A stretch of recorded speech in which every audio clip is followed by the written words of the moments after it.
Bismillahirrahmanirrahim. Assalamualaikum warahmatullahi wabarakatuh. Alhamdulillahirrabbilalamin. Wassalatu wassalam ala asyrafil anbiya wal mursalin wa ala alihi wa sahbihi ajmain amma ba'du. Baik yang terhormat Ketua Komunitas Ma'rifatun Akademi Gus Faris Andi Bastian beserta jajaran kepengurusannya, yang kami hormati Ustadz Muhammad Dharma Setia di LCMA selaku narasumber kita malam hari ini, serta para media partner yang kami kagumi dan yang sangat kami banggakan seluruh teman-teman yang menyempatkan waktunya hadir pada malam hari ini. Puji syukur kehadirat Allah Subhanahu wa Ta'ala karena atas limpahan rahmat serta hidayahnya pada hari Senin 27 Januari 2025 kita semua dapat hadir bersama-sama secara virtual dalam acara webinar eksklusif memperingati Isra Mi'raj dan launching daurah intensif ilmu akidah yang bertema memahami hakikat Isra Mi'raj, perspektif Ahlus Sunnah wal Jamaah bersama Ustadz Muhammad Dharma Setia di LCMA, Magister Akidah dan Filsafat Islam, Asitona University Tunisia, sekaligus CEO founder dari Marifatuna Academy. Salawat beserta salam semoga tetap terlimpah curahkan kepada junjungan alam tauladan umat manusia, rahmat bagi seluruh alam, baginda Nabi Agung Muhammad SAW yang telah membawa kita dari zaman kegelapan menuju zaman yang terang benderang. Baik, hadirin teman-teman semua yang kami hormati, perkenankan saya sebagai moderator untuk memandu acara kita malam hari ini hingga sampai selesai nantinya.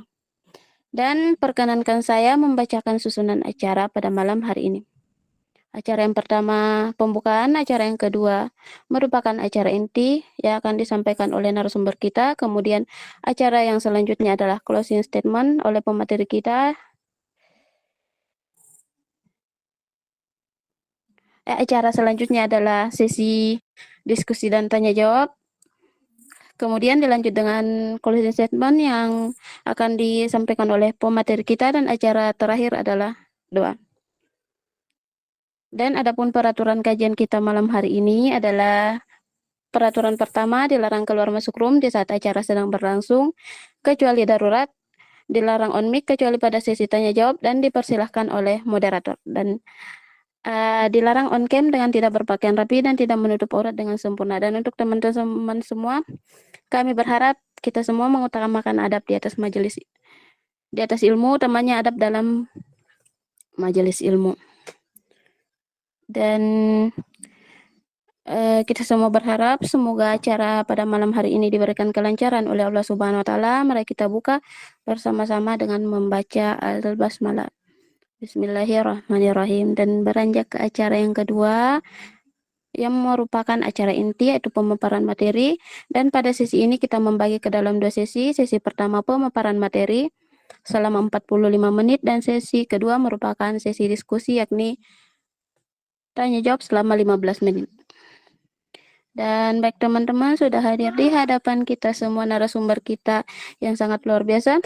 Dan untuk teman-teman semua, tolong disimak baik-baik apa yang disampaikan pemateri kita malam hari ini, dan siapkan catatannya. Serta siapkan pertanyaan terbaik kalian, karena kita cuma membatasi 3 pertanyaan terbaik. Dan mungkin dari teman-teman semua ada yang sudah kenal dengan narasumber kita malam hari ini, dan mungkin juga ada yang belum kenal. Jadi kita bacakan kembali CV dari pemateri kita. Beliau bernama Ustadz Muhammad Dharma Setia, tempat tanggal lahir Bengkulu 13 Juli tahun 2000, domisili saat ini Bengkulu, Indonesia, aktivitas online berdakwah, aktivitas offline bekerja, belajar, dakwah, dan berkarya. Teman-teman bisa follow Instagram beliau di @adidharmaseituni. Motivasi hidup beliau, beragama yang ideal itu cukup dengan membangun hubungan baik dengan Allah Subhanahu wa Ta'ala, tapi juga harus menyambung ikatan batin dengan kekasihnya baginda Nabi Muhammad SAW.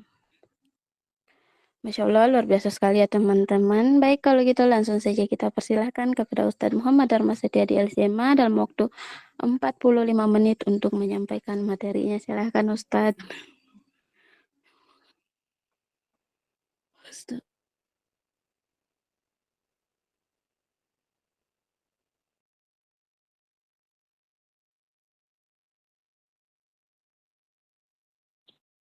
Baik, terima kasih kepada moderator kita yang sangat luar biasa di tengah kesibukannya, Ustazah Dian, selaku tim kita di Ma'rifatun Academy juga.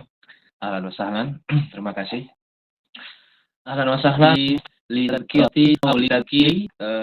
qissati wa tarikhi ar-ra'i'ah min hadaratil islamiyah au tarikhil islam, yakni qissatu an al-Isra wal Mi'raj. Saya ucapkan selamat datang, selamat bergabung pada teman-teman yang sudah menyempatkan kesempatannya, ya. Karena kesempatan itu nggak hanya kita tunggu, tapi juga terkadang harus kita ciptakan. Nah, ya, kalau kita tunggu kesempatan yang datang, kalau kita ciptakan, kita memberikan kesempatan kepada diri kita untuk mengambil sesuatu yang berfaedah. Min husni islamil mar'i tarkuhu mala yakni.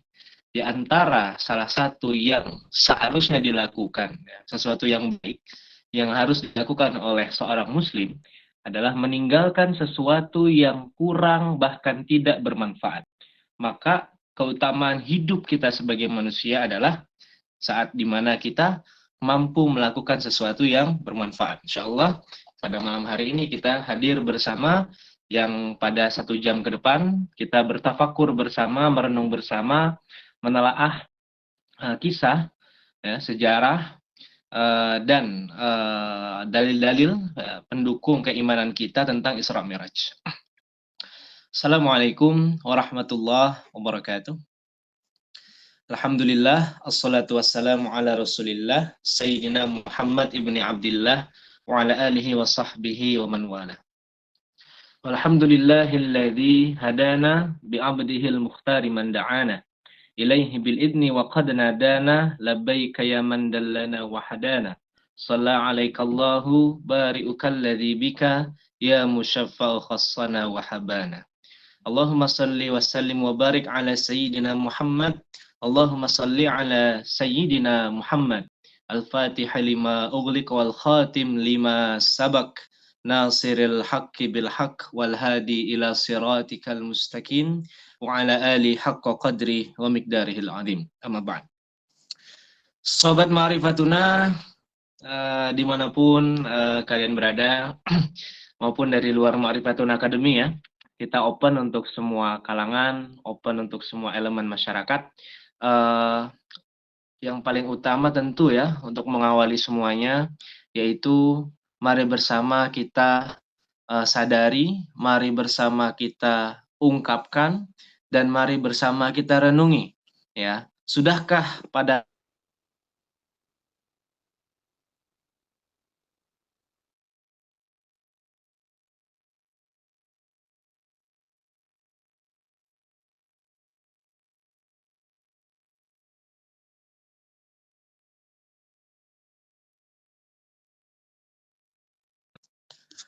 maaf, ada sedikit kendala jaringan. Saya agak jauh dari WiFi sana. Ya, perlu kita mengoreksi sampai pada hari ini, apakah kita sudah menjadi hamba Allah yang sejati?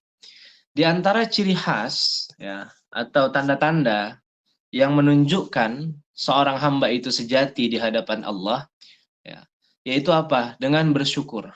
Apakah hari ini, sampai pada malam hari ini, sampai pada menit detik ini, apakah kita sudah menjadi hamba yang bersyukur? Mari bersama kita bersyukur kepada Allah Subhanahu wa Ta'ala yang atas kehendak kuasa dan karunia-Nya kita masih dapat melaksanakan pertemuan yang luar biasa pada malam hari ini, bertemu, ya, meskipun bertatap muka secara virtual. Namun semua itu tidaklah menjadi penghalang untuk kita bersama-sama mengingat Allah Subhanahu wa Ta'ala, berusaha menyambung ikatan batin kepada baginda Nabi besar Muhammad sallallahu alaihi wasallam. Ya. Kemudian kedua, ya, kalau bukan karena diutus Nabi Muhammad sallallahu alaihi wasallam, maka kita tidak bisa memahami syariat Islam. Ya, kita tidak bisa menggali makna, memahami isi Al-Quran yang merupakan pedoman hidup setiap manusia. Untuk itu, mari senantiasa kita menjaga, merawat kebiasaan untuk senantiasa bersalawat kepada baginda Nabi besar Muhammad sallallahu alaihi wasallam. Subhanallah.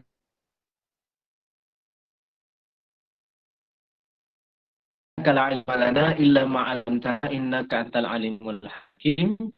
Allahumma anfa'na bima 'allamtana wa 'allimna bima yanfa'una. Allahumma akhrijna min zulumatil wahm wa akrimna binuril fahm waftah 'alaina bi ma'rifatik wasahhil lana abwaabal biasa yang cukup istimewa, bahkan sangat istimewa tentunya ya. Pada kesempatan malam hari ini kita bertatap muka secara virtual untuk melaksanakan dua agenda sekaligus. Dua agenda sekaligus yang kita satu padukan menjadi dalam satu momen. Yang pertama adalah memperingati Isra dan Mi'rajnya baginda Nabi Muhammad SAW. Yang kedua yaitu launching, ya, kita launching peluncuran program baru dari Ma'rifatuna Academy. Apa itu Ma'rifatuna Academy? Ma'rifatuna Academy adalah sebuah komunitas pembelajaran online. Ya. Apa yang dipelajari? Yaitu keilmuan Islam. Sehingga nama komunitas kita yaitu Pusat Studi Keilmuan dan Pemikiran Islam. Kita mengkaji keilmuan Islam berdasarkan klasifikasi bidangnya dan sesuai dengan tingkatan kitabnya. Dan sesuai dengan tema yang sesuai juga dengan isi tematik Al-Quran maupun hadis maupun para qaul atau kalam ulama. Nah, maka kita berusaha ya mengajak orang-orang yang sedang berhijrah, ya, apalagi yang baru mulai berhijrah atau yang sedang berhijrah, ya, untuk senantiasa mementingkan proses pembelajaran, ya. Maka belajar itu adalah suatu perintah yang mutlak dari Quran, ya. Quran pertama Al-Alaq ayat 1. Iqra bismi rabbikal ladzi khalaq, itu ayat yang memerintahkan kita untuk belajar. Nah, maka alhamdulillah pada kesempatan kali ini kita bisa menyaksikan dua agenda dalam satu malam, ya, yang kan saya singkat ya dalam 1 jam ke depan. Baik, yang pertama kita akan bersama-sama memperingati sekaligus mengkaji, menggali hikmah-hikmah yang terperinci dan itu tersembunyi di balik peristiwa Isra dan Mi'raj Muhammad Sallallahu Alaihi Wasallam. Teman-teman semuanya, Sobat Ma'rifatuna Academy maupun dari luar Ma'rifatuna Academy, ya 5 media partner kita, luar biasa, SMAI, dan lain sebagainya. Isra dan Mi'raj.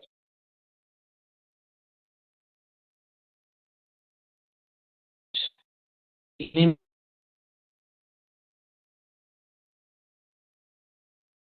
mengajarkan kepada kita semua.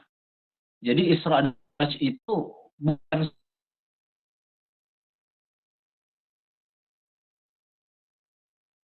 suatu peristiwa yang hanya dapat kita kenang sepanjang sejarah Islam. Ya.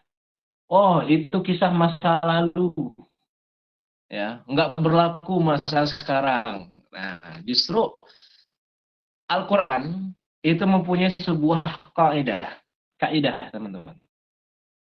Al-Quran salihun likulli zaman wal makan. Kitab pedoman kehidupan kita, petunjuk bagi berhidupan kita.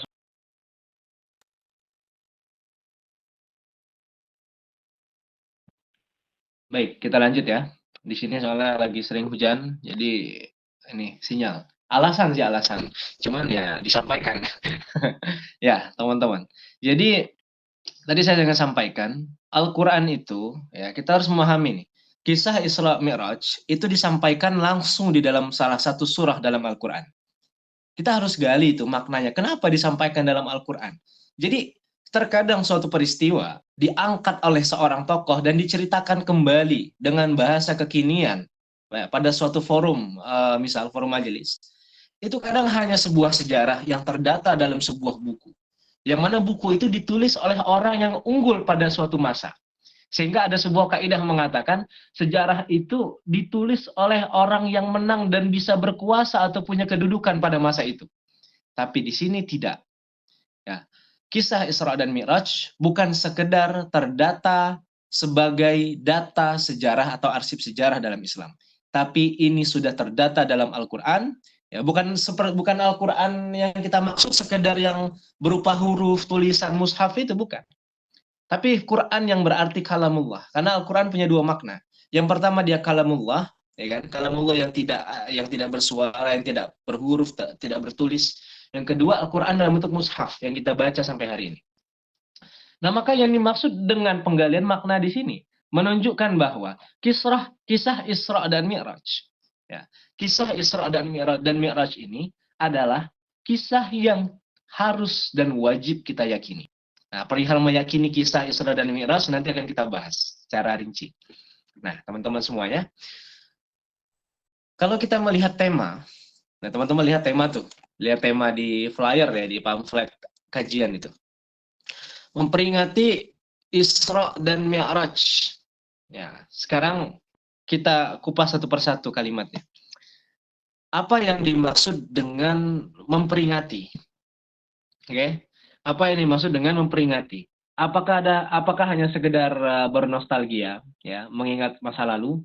Apakah hanya sekedar iseng gitu mau baca deh kisah-kisah dulu, kisah-kisah Nabi terdahulu, kisah-kisah yang ada di dalam Quran. Ternyata menyimpan pesan yang sangat penting, ya, yang tersirat di baliknya. Ya. Nah, salah satunya apa? Bagaimana kita melihat peristiwa Isra dan Mi'raj ini, teman-teman?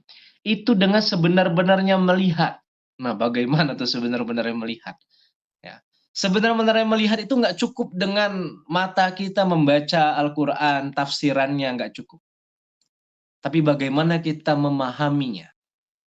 Ketika kita sudah sampai kepada pemahaman yang lebih banyak, pemahaman yang lebih mantap, maka akan membuahkan hasil yang luar biasa. Apa hasil yang dapat dirasakan? Yaitu semakin kokohnya iman kita. Bukankah semakin kita mengetahui sesuatu, kita jadi semakin suka dan terobsesi. Dan ketika kita semakin suka, kita semakin cinta terhadap sesuatu itu. Itu tabiat manusia tuh, perasaan manusia dan rangsangan akal manusia, rangsangan pemikiran manusia. Maka ketika kita memahami Isra dan Mi'raj dengan akal kita, tidak hanya sekedar penerimaan subjektif. Penerimaan subjektif itu, oh kisah Isra Mi'raj, peristiwa Nabi Muhammad SAW, Isra dari Masjidil Haram ke Masjidil Aqsa, kemudian Mi'raj dari Masjidil Aqsa ke Sidratul Muntaha. Oh yaudah kita imani. Nggak cukup sekedar itu. Islam adalah agama. Kenapa Islam itu inna dina indallahil Islam? Kenapa Islam itu agama yang paling benar dikatakan? Karena tidak ada kesalahan-kesalahan lain yang dapat merusak keautentikan keaslian Islam. Makanya Islam adalah agama yang paling rasional. Anda berdebat dengan orang ateis sekalipun, atau bahkan non-muslim, jika logika Anda mantap, ya, dengan membawa dalil-dalil naklinya dari Islam, ataupun dalil rasionalitas Islam, contohnya kias, ya. Nah, maka insya Allah kita akan selalu menang dalam berdakwah, dalam berdebat. Menang yang dimaksud itu apa? Adalah ketika kita mampu mempertanggungjawabkan argumen kita secara ilmiah dalam memperjuangkan, ya, dalam memperjuangkan kebenaran Islam. Seperti itu. Apa sebetulnya hal yang perlu kita telisik yang sangat penting dalam kisah Isra dan Mi'raj? Pasti pada hari ini nih, ya kan? Teman-teman dari tadi pagi, siang, sore, mungkin malam ini ada juga yang ikut peringatan Isra Mi'raj di masjid-masjid, di majelis-majelis. Nah, maka pada malam hari ini saya coba menyampaikan dari sisi yang berbeda. Ya. Memahami hakikat Isra dan Mi'raj dari perspektif atau sudut pandang akidah Ahlus Sunnah wal Jamaah, akidah kita semua. Ya. Nah, yang pertama teman-teman, sebelum kita masuk kepada inti, ya, inti poin, mari bersama kita lihat, ya, kita kaji bersama tafsir di balik surah Al-Isra ayat 1 ini. Ya. Banyak sekali kitab tafsir tentunya ya. Cuma pada kesempatan ini saya hanya mengambil dari satu penafsiran dari Al-Imam Ibnu Katsir dalam tafsirnya Tafsirul Qur'anil Azim, ya, yang menafsirkan makna di satu persatu kalimat di balik ayat 1 surah Al-Isra ini. Kita baca dulu bersama ya. Yang ada Quran silakan dibuka Qurannya. Yang tidak ada mungkin bisa dibuka di Google. Oke. Kita baca bareng, kita renungi bareng. Ya, jadi kajian itu masuk keluar nggak sekedar mencatat, tapi juga merenungi bersama. Ya, kita hadirkan hati untuk menerima ilmu. Oke. Bismillahirrahmanirrahim.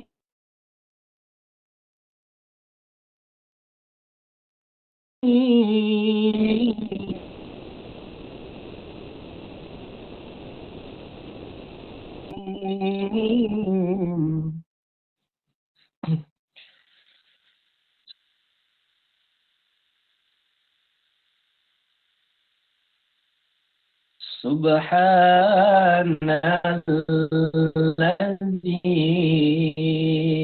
asra bi'abdihi laylam minal masjidil haram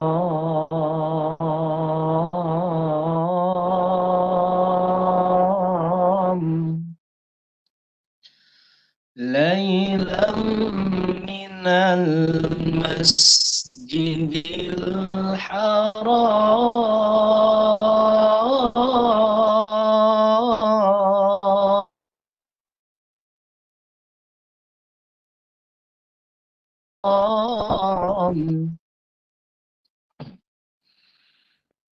ليلا من المسجد الحرام إلى المسجد الأقصى الذي باركنا حوله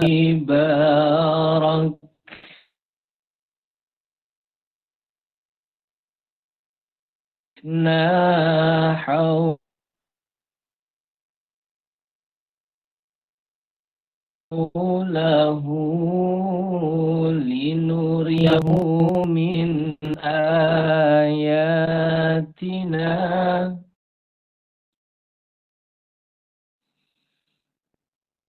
الذي باركنا حوله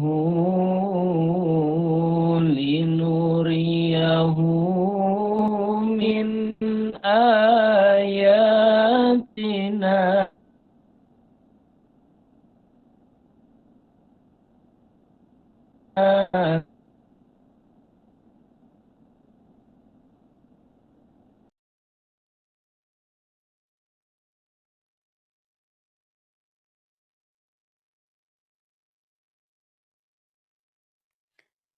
Mohon maaf, Kak Dharma, ini suaranya putus-putus nge-lag. Mungkin bisa pindah bentar.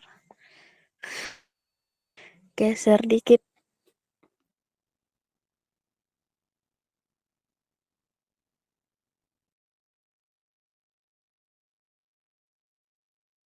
Bentar ya teman-teman, mungkin efek jaringannya Kak Dharma.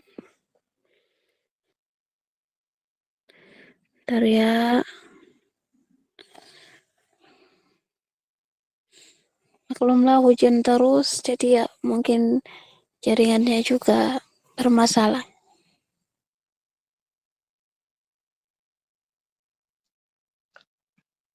Afwan.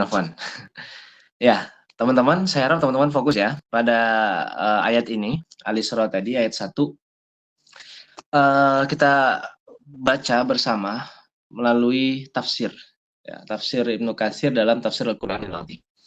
Di situ Al-Imam Ibnu Katsir rahimahullah ta'ala menyampaikan, Subhanalladzi asra bi'abdihi laylan minal masjidil haram ilal masjidil aqsa alladzi barakna haulahu linuriyahu min ayatina. Maha suci Allah Subhanahu wa ta'ala yang telah memperjalankan hambanya.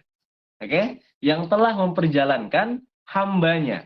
Pertanyaannya di situ, kenapa Nabi Muhammad diredaksikan dengan kalimat hamba di situ, abdun? Kenapa enggak Allah tidak langsung menulis Muhammad? Kenapa Allah tidak langsung mengatakan Muhammad di situ? Kenapa abdun? Karena untuk menunjukkan sisi kehambaan Nabi Muhammad Sallallahu Alaihi Wasallam. Maha suci Allah Subhanahu Wa Taala yang telah memperjalankan hambanya, yaitu Habibina wa Syafi'ina wa Maulana Muhammadin Sallallahu Alaihi Wasallam. Dari mana? Dari Masjidil Haram kepada Masjidil Aqsa. Kemudian perjalanan dilanjutkan setelah Isra, Mi'raj, naik ke langit. Dari Masjidil Aqsa naik ke Sidratil Muntaha, langit ketujuh. Ya, nah kita balik sedikit alurnya tadi, ya, balik sedikit, mundur sedikit alurnya ke Masjidil Aqsa tadi, alladzi barakna haulahu. Masjidil Aqsa yang dalam sejarah Islam, ya kan, ada kaitannya dengan kisah Nabi Ibrahim di situ ya, dalam syiar agama Islam ya. Nah, diberkahi oleh Allah Subhanahu wa taala. Linuriyahu min ayatina, yang mana proses perjalanan ini yang dikisahkan dalam dunia Islam menjadi salah satu di antara ragam tanda-tanda kebesaran Allah Subhanahu wa taala. Maka pertanyaannya, apakah kisah yang agung ini patut kita terima dengan keimanan dan kepasrahan hati semata? Wah, itu kisah Isra dan Mi'raj, ya kan? Nggak masuk di akal. Kita terima iman saja deh. Kita kan sebagai Muslim. Pertanyaan saya, kenapa banyak orang ateis yang tadinya Muslim kemudian dia murtad hanya karena dengan salah satu alasan kepasrahan ini? Agama Islam tidak rasional. Kisah Isra dan Mi'raj itu nggak masuk akal. Udahlah, agama Islam nggak rasional, saya pindah aja ke agama yang lain. Itu kan salah satu ateis. Nah, maka kisah yang agung tidak mungkin Allah sajikan, tidak mungkin Allah sampaikan dalam Quran, ya, hanya sebatas kita untuk meyakininya, mengimaninya tanpa dasar, tanpa dalil, tanpa perhitungan. Mari kita kaji bersama. Ya. Jadi teman-teman, dalam kisah Isra dan Mi'raj ini tadi sudah sepakat ya kan? Jadi kisah Isra dan Mi'raj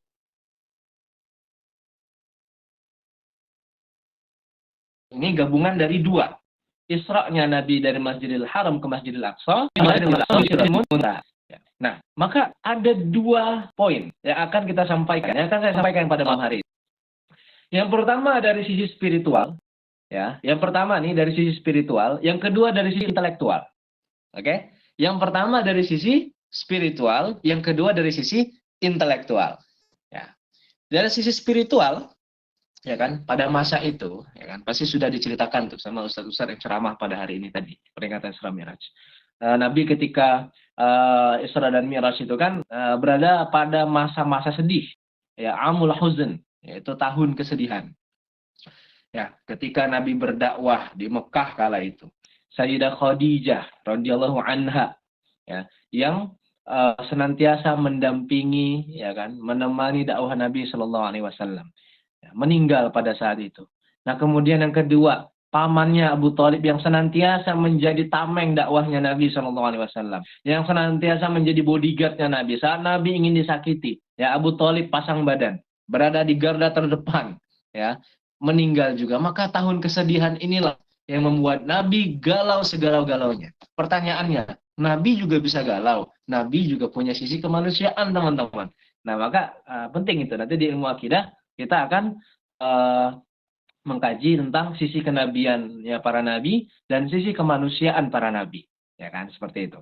Nah, ya, karena di tahun kesedihan ini, ya kan, sering nih cerita populer ya kita dengarkan bahwa ketika Nabi Isra dan Mi'raj itu kan Allah menghibur Nabi, ya kan, Allah menghibur Nabi. Nah, maka pertanyaan besarnya adalah, ada nggak kalimat atau istilah yang lebih dalam dan luar biasa di balik kata menghibur? Nah, maka hikmah-hikmah dan pesan-pesan itulah yang akan kita ungkap pada malam hari ini. Oke. Nah, teman-teman semuanya, kisah Isra dan Mi'raj ini, ya, ini dari spiritual nih. Spiritual ini kita masuk ke intelektual. Yang pertama,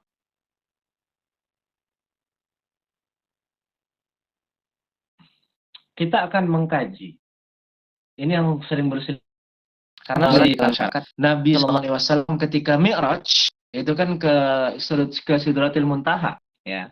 Di situ diartikan oleh sebagian orang, ya, bahwa Nabi itu bertemu Allah di Sidratil Muntaha. Nah, maka kita masuk di sisi intelektual. Bagaimana kita dari sudut pandang intelektual memahami kisah Isra dan Mi'raj? Oh, tapi sebelum itu saya ingin menyampaikan dulu. Sebelum kita masuk ke poin inti, ya kan? Kisah Isra dan Mi'raj, apakah cukup diyakini semata? Apakah cukup dengan hati meyakini? Tidak cukup, teman-teman. Tidak mungkin Allah hadirkan kisah yang agung dalam Al-Quran yang itu merupakan tanda-tanda kebesaran Allah, ya, kecuali hanya untuk menjadikan manusia itu berpikir. Maka sangat lucu ketika kita mengkaji Quran, kita hanya ada kisah-kisah yang kita anggap nggak masuk akal, kan nggak bisa dinalar oleh akal, karena ini sesuatu yang goib, karena ini sesuatu yang jauh dari rasional manusia, dari akal manusia. Nah, maka perlu kita garis bawahi dan mari kita ungkap.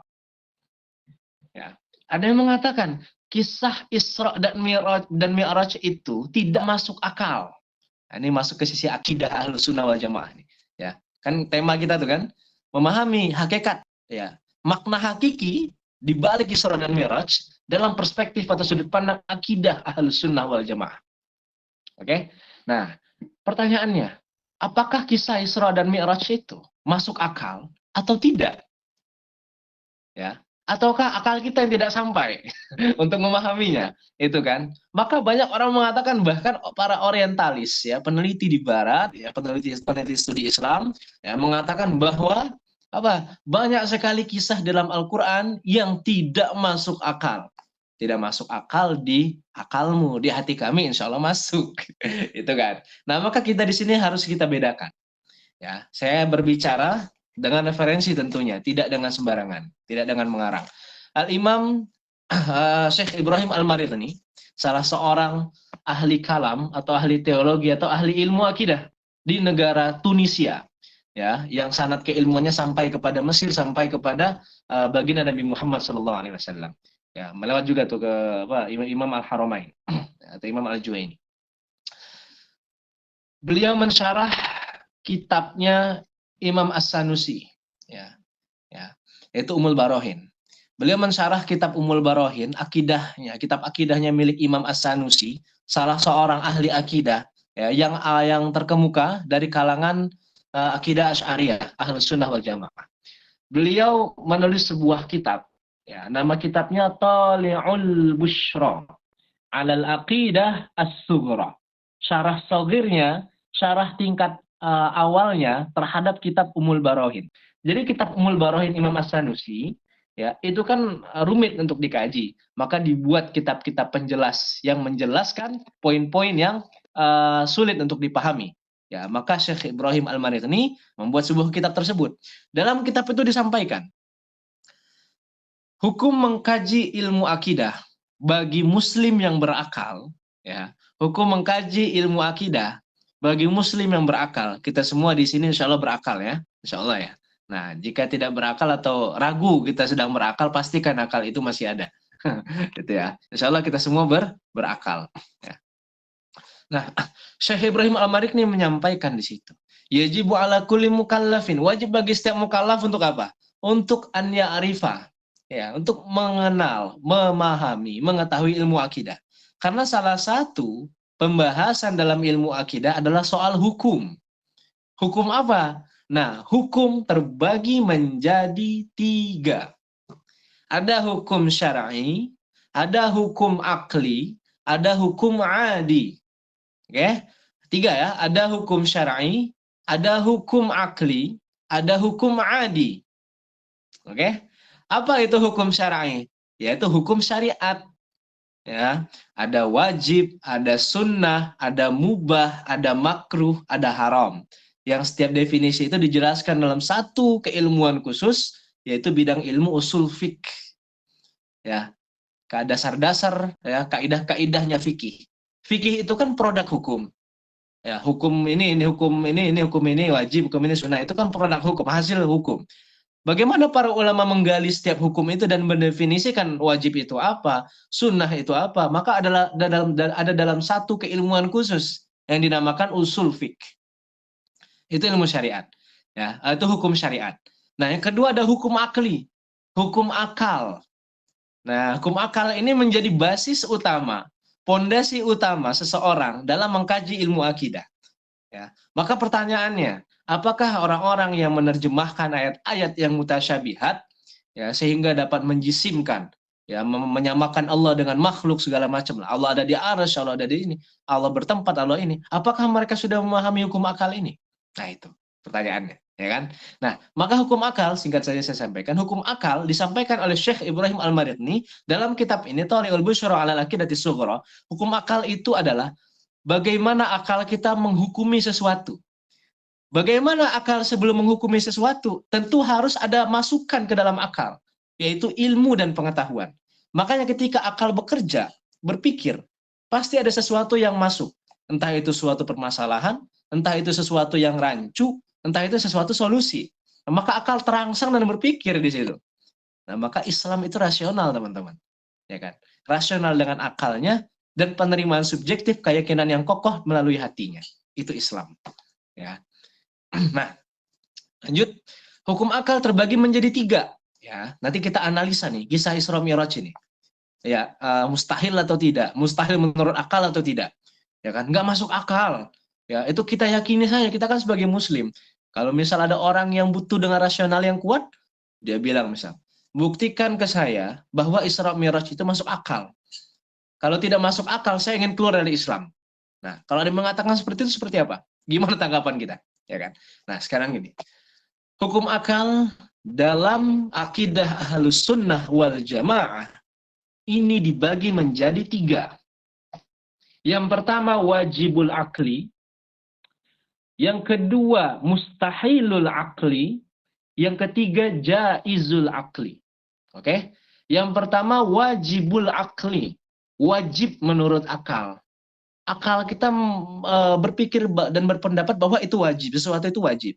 Yang kedua mustahilul akli, sesuatu yang mustahil bagi akal. Akal menghukumi peristiwa ini mustahil, nggak masuk akal. Nah itu. Nah yang ketiga ada jaizul akli. Apa arti jaiz? Jaiz itu adalah boleh jadi dia terjadi dan boleh jadi tidak terjadi. Ya, maka pasrahkan kepada Allah Subhanahu wa taala. Kita mengimani itu mungkin ada, mungkin terjadi. Ya, tapi ya pastinya ya kita serahkan kepada kehendak Allah Subhanahu wa taala.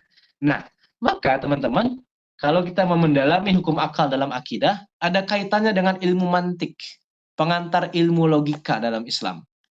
Ya. Nah, maka wajib akal itu gimana? Menurut akal, sesuatu itu wajib. Nah, sesuatu itu pasti. 1 tambah 1 sama dengan 2. Wajib bagi akal. Pasti bagi akal. Karena akal berpikir. 1 tambah 1 sama dengan 3 tidak mungkin bagi akal. Itu mustahil. Ya kan? Nah, maka wajib bagi akal 1 tambah 1 sama dengan 2. Nah, kemudian ada sesuatu yang mustahil tadi. 1 tambah 1 sama dengan 3, mustahil bagi akal. 1 tambah 1 sama dengan 3, oh tidak mungkin. Nah itu. Nah ada yang jaizul akli. 1 tambah 1 sama dengan 11. Ya kan? 1 tambah 1 sama dengan 11. Mungkin nggak bagi akal? Ya mungkin, bisa jadi mungkinnya dengan cara 1 tambah 1 sama dengan 2, atau 1 digabungkan 1 sama dengan 11. Jadi angka 11 kan?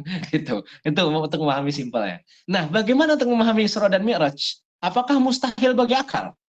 Ya, dalam Islam, ya, dalam Islam, kalau kita ingin memahami sesuatu yang gaib, yang kita awali adalah kepercayaan dalam hati.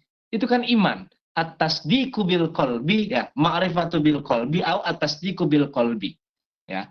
Memahami dengan akal dan meyakini juga dengan memahami dengan hati dan meyakini dengan hati. Ya, memahami dengan hati dan meyakini dengan hati. Kita yakin karena kita paham. Pertanyaannya, kok bisa kita yakin sebelum kita paham?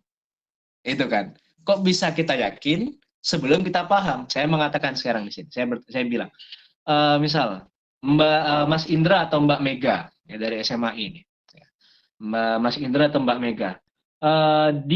Mungkin kalian tinggal di Jawa atau di mana ya? Saya bilang, Mbak Mega, Mas Indra, di Jakarta sekarang orang sedang ramai kumpul di Bundaran HI, Bundaran Hotel Indonesia itu, ya kan? Percaya nggak?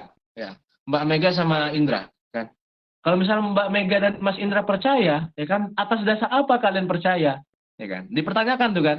Kalian melihat langsung atau tidak? Bagaimana kalian percaya sebelum kalian tahu? Sebelum kalian paham, sebelum kalian melihat dan membuktikan langsung. Ya, cara untuk membuktikan secara langsung bisa dengan pergi langsung ke Jakarta atau bisa dengan melalui sosial media yang update terkini, ya kan? Nah, maka itu dalam Islam, sesuatu yang kita yakini harus dibuktikan. Sesuatu yang kita yakini harus kita pahami terlebih dahulu. Nah, maka itu tadi, ya. Nah, untuk memahami Isra dan Mi'raj, ya kan? Apakah kita cukup meyakini, oh, itu nggak masuk akal. Yang penting kita imani karena sesuatu yang gaib. Nah, dalam hal Isra Mi'raj ini sangat sangat sangat diperhatikan dalam dunia intelektual akidah Ahlussunnah wal Jamaah, dunia kita Islam, ya. Nah, di sini dari hukum akal tadi, apakah status Isra dan Mi'raj ini wajibul akli, wajib bagi akal, sesuatu yang pasti menurut akal, artinya masuk akal, atau tidak masuk akal, atau mungkin masuk bagi akal. Nah itu. Nah, maka dalam ya menerapkan hukum akal, ya ini dalam kajian ilmu akidah adalah tata cara untuk memahami sifat wajib, sifat mustahil, dan sifat jaiz bagi Allah. Begitupun sifat wajib, jaiz, dan mustahilnya bagi para rasul. Nah, maka di antara sifat-sifat wajibnya Allah, ada 20 kan? Kemudian di antara sifat-sifat mustahilnya Allah, ada 20 juga. Kemudian ada sifat jaiznya Allah Subhanahu wa taala. Apa sifat jaiznya Allah? Yaitu iradah. Ya. Allah Maha berkehendak atas segala sesuatu. Artinya, kita tidak bisa ya mewajibkan Allah menciptakan ini, dan kita tidak bisa juga memastikan Allah tidak mungkin menciptakan ini. Karena atas kehendak Allah terlepas dari semua intervensi dan pengaruh egoisme kita. Kita pengen takdir kita kaya di masa depan, amin. Ya, kita tidak bisa memastikan, mewajibkan Allah merealisasikan itu. Makanya ada tawakal. Gitu. Nah, maka balik ke kisah Isra Mi'raj ini, hukumnya apa? Jaizul akli. Di satu sisi jaizul akli. Boleh-boleh saja bagi Allah berkehendak. Artinya masuk kan di akal. Masuk akal nggak ya? Masuk akal. Boleh saja bagi Allah berkehendak untuk memperjalankan, membawa ya Nabi Muhammad SAW dan ketika Mi'raj dari Masjidil Aqsa menuju Sidratil Muntaha. Maka masuk akal nggak? Masuk akal. Karena akal kita meyakini itu. Akal kita menghukumi itu. Jaiz, boleh-boleh saja bagi Allah. Kok bisa? Karena Allah Subhanahu wa taala punya sifat berkehendak. Kalau kita mengatakan kisah Isra dan Mi'raj adalah sesuatu yang mustahil, tidak masuk akal, berarti kita menafikan, ya, kita tidak mengakui, kita tidak meyakini sifat Allah yang maha berkehendak atas segala sesuatu. Ya, ayo kita bertobat tuh kalau kita memikirkan itu. Wah, nggak masuk akal nih, kita imani saja, ya kan? Justru ketika kita mengimani, ya, kita harus mengokohkan keimanan itu dengan diisi dengan ilmu pengetahuan. Maka kesimpulannya Isra dan Mi'raj masuk akal atau tidak? Masuk akal. Dia masuk ke jaizul akli. Boleh saja bagi Allah, Allah berkehendak atas segala sesuatu. Bisa juga wajibul akli. Ya, wajib bagi akal. Masuk kepada sifat-sifat wajib Allah, yaitu Allah berkuasa atas segala sesuatu. Innallaha ala kulli syai'in qadir. Maka masuk akal. Ditinjau dari dua sisi. Ya, boleh bagi akal dan wajib bagi akal. Artinya menurut akal boleh-boleh saja, karena itu adalah bagian dari kehendak Allah. Dan menurut akal wajib pasti. Kenapa? Karena Allah Maha berkuasa atas segala sesuatu. Itu teman-teman. Ya, itu dari sisi kepercayaan kita terhadap Isra Mi'raj. Nah, kenapa saya sampaikan ini belibet dari tadi? Masalah logika, hukum akal. Satu sebenarnya tujuannya. Agar kita lebih mencintai Al-Quran. Agar kita lebih mencintai Allah, agar kita lebih mencintai baginda Nabi Muhammad SAW, agar kita tidak menganggap Al-Quran itu adalah sesuatu yang mungkin rutinitas harian saja kita baca. Tapi bagaimana kita melihat Al-Quran sebagai sesuatu yang sangat istimewa, yang sangat kita butuhkan. Tidak sekedar kita baca setiap hari, tapi harus kita pelajari. Tidak mungkin Allah mengisahkan dengan suatu rentetan dan kisah yang agung, kecuali hanya untuk manusia berpikir, merenungi, mengambil hikmah dan pelajaran di balik itu. Kemudian, ya kan, ketika Nabi Mi'raj bertemu dengan Allah Subhanahu wa taala, pertanyaannya, ini mulai masuk ke akidah. Ya, masih di akidah. Apakah Nabi bertemu Allah secara langsung harus ke Sidratul Muntaha? Iya kan? Apakah Nabi ingin bertemu ya dengan Allah secara langsung ketika Allah perintahkan, ketika Allah berangkatkan tuh Kenapa Allah harus naikkan Nabi ke Sidratul Muntaha untuk bertemu Allah? Nah, ini yang banyak disalahpahami, bahwa orang mengatakan Allah memerintahkan Nabi untuk menemuinya di Sidratul Muntaha. Itu salah. Secara akidah, salah. Kenapa? Karena masa Allah terukur dengan arah. Masa Allah terukur dengan jarak. Allah terukur dengan arah, masa harus ke atas. Allah terukur dengan jarak, langit 1, langit 2, langit kita sampai langit ke-7. Allah membutuhkan tempat. Itu bukan akidah Ahlussunnah wal Jamaah. Dalam akidah Ahlussunnah wal Jamaah, Allah memang menciptakan tempat, tapi Allah tidak membutuhkan tempat. Ya, dan dalam akidah Ahlussunnah wal Jamaah, ya, Allah menciptakan waktu, ya, dalam satu malam itu kan Mi'raj Nabi, tapi Allah tidak butuh menunggu Nabi satu malam untuk di sana, untuk sampai ke sana. Artinya Allah terlepas dari dimensi ruang dan waktu. Ya, Allah menciptakan tempat, tapi Allah tidak butuh pada tempat. Allah menguasai arsy ini, tapi Allah tidak butuh bertempat di sisi manapun di arsy ini. Bahkan ada yang mengatakan Allah di mana? Allah ada di mana-mana. Oh, itu salah. Pertanyaan di mana itu akan dijawab secara pasti menunjukkan pada suatu tempat. Bagaimana kita bisa bertanya Allah ada di mana, sedangkan Allah tidak butuh pada tempat? Nah, maka pertanyaannya yang sudah salah. Nah, yang lebih lucu lagi, orang jawab Allah ada di mana-mana, maka yang bertanya sudah salah, yang menjawab pun lebih salah. Nah, itu hati-hati teman-teman ya. Nah, maka yang dimaksud dengan bertemunya Nabi dengan Allah Subhanahu Wa Taala di Sidratul Muntaha itu bukan bertemu dengan zat Allah, ya, tapi basirahnya Nabi, kolbunya Nabi, sisi ruhaninya Nabi, sisi ruhani, ya, bertemu atau melihat tanda-tanda kebesaran Allah yang ada di sana, ya, yang tidak pernah dijamah dan tidak pernah disaksikan oleh makhluk selain Nabi Muhammad SAW. Tempat yang sangat suci, tempat yang paling suci yang tidak pernah dijamah oleh siapapun kecuali Nabi Muhammad atas izin Allah. Dan di sana Rasulullah menyaksikan keindahan yang tidak pernah disaksikan oleh siapapun, yaitu nurnya Allah Subhanahu Wa Taala dan tanda-tanda kebesaran yang lainnya. Plus satu hal yang sangat istimewa, Allah perintahkan kita untuk belajar, ya. Di perintah pertama dalam Al-Qur'an itu, Quran surah Al-Alaq ayat 1, Iqra bismi rabbikal ladzi khalaq, ya. Nabi dapat perintah itu di mana? Di Gua Hira. Kemudian perintah-perintah untuk amal atau ibadah yang lain di mana? Di muka bumi, tapi tidak untuk sholat. Allah langsung panggil Nabi Muhammad SAW untuk menerima perintah sholat secara langsung di tempat yang sangat dan bahkan paling suci, yang tidak pernah dijamah oleh makhluk siapapun kecuali Nur Muhammad SAW, kecuali Nabi Muhammad SAW. Itu begitu terhormatnya kita ditakdirkan sampai hari ini untuk bisa sujud, ditakdirkan sampai hari ini untuk bisa sholat, ya, karena kita sangat dihormati oleh Allah. Aku perintahkan engkau sholat, memang bukan perintah pertama dalam Quran, tapi aku jadikan sholat sebagai sesuatu kehormatan bagi kalian setiap hambaku. Nah, pertanyaannya, apakah sampai hari ini kita sudah menghormati sholat kita? Apakah kita sudah menjaga kualitas sholat kita? Kita menjaga kualitas sujud kita? Nah, itu. Nah, maka perlu kita renungi kembali, mari kita perbaiki, bagusi lagi sholat kita dari segi kualitas maupun kuantitas. Mari hadirkan hati ketika sholat. Itu, teman-teman ya.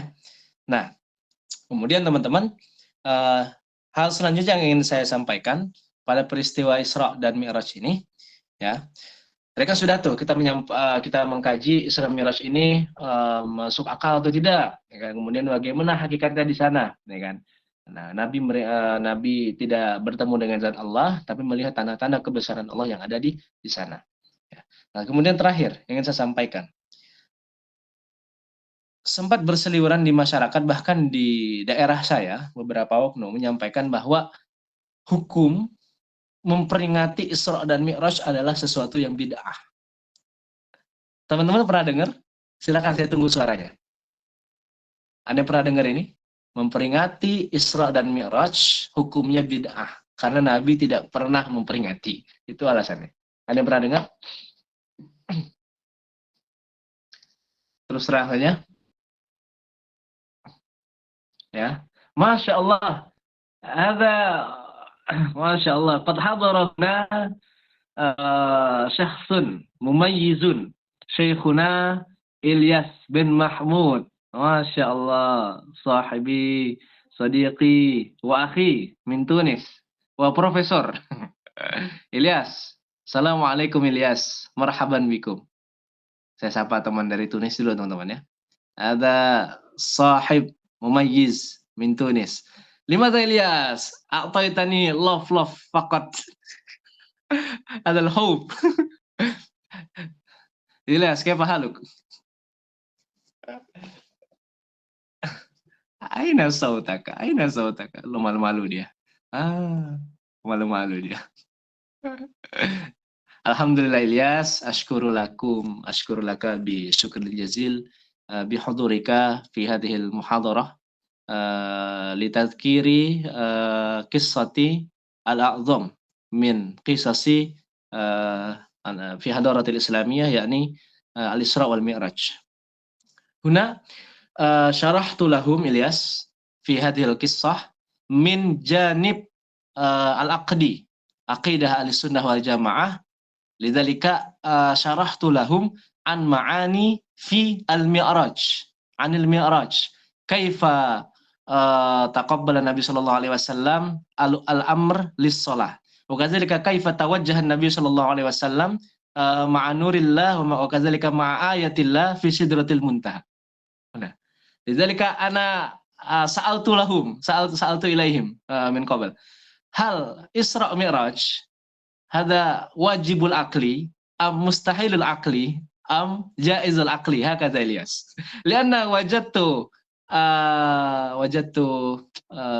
al-aqwal min al-mujtama' fama ba'du minhum alladhina yadhhabuna ila anna Isra wal Mi'raj hada syai'un mustahilul akli la yadkhuluhu la yafhamuhu al-aql.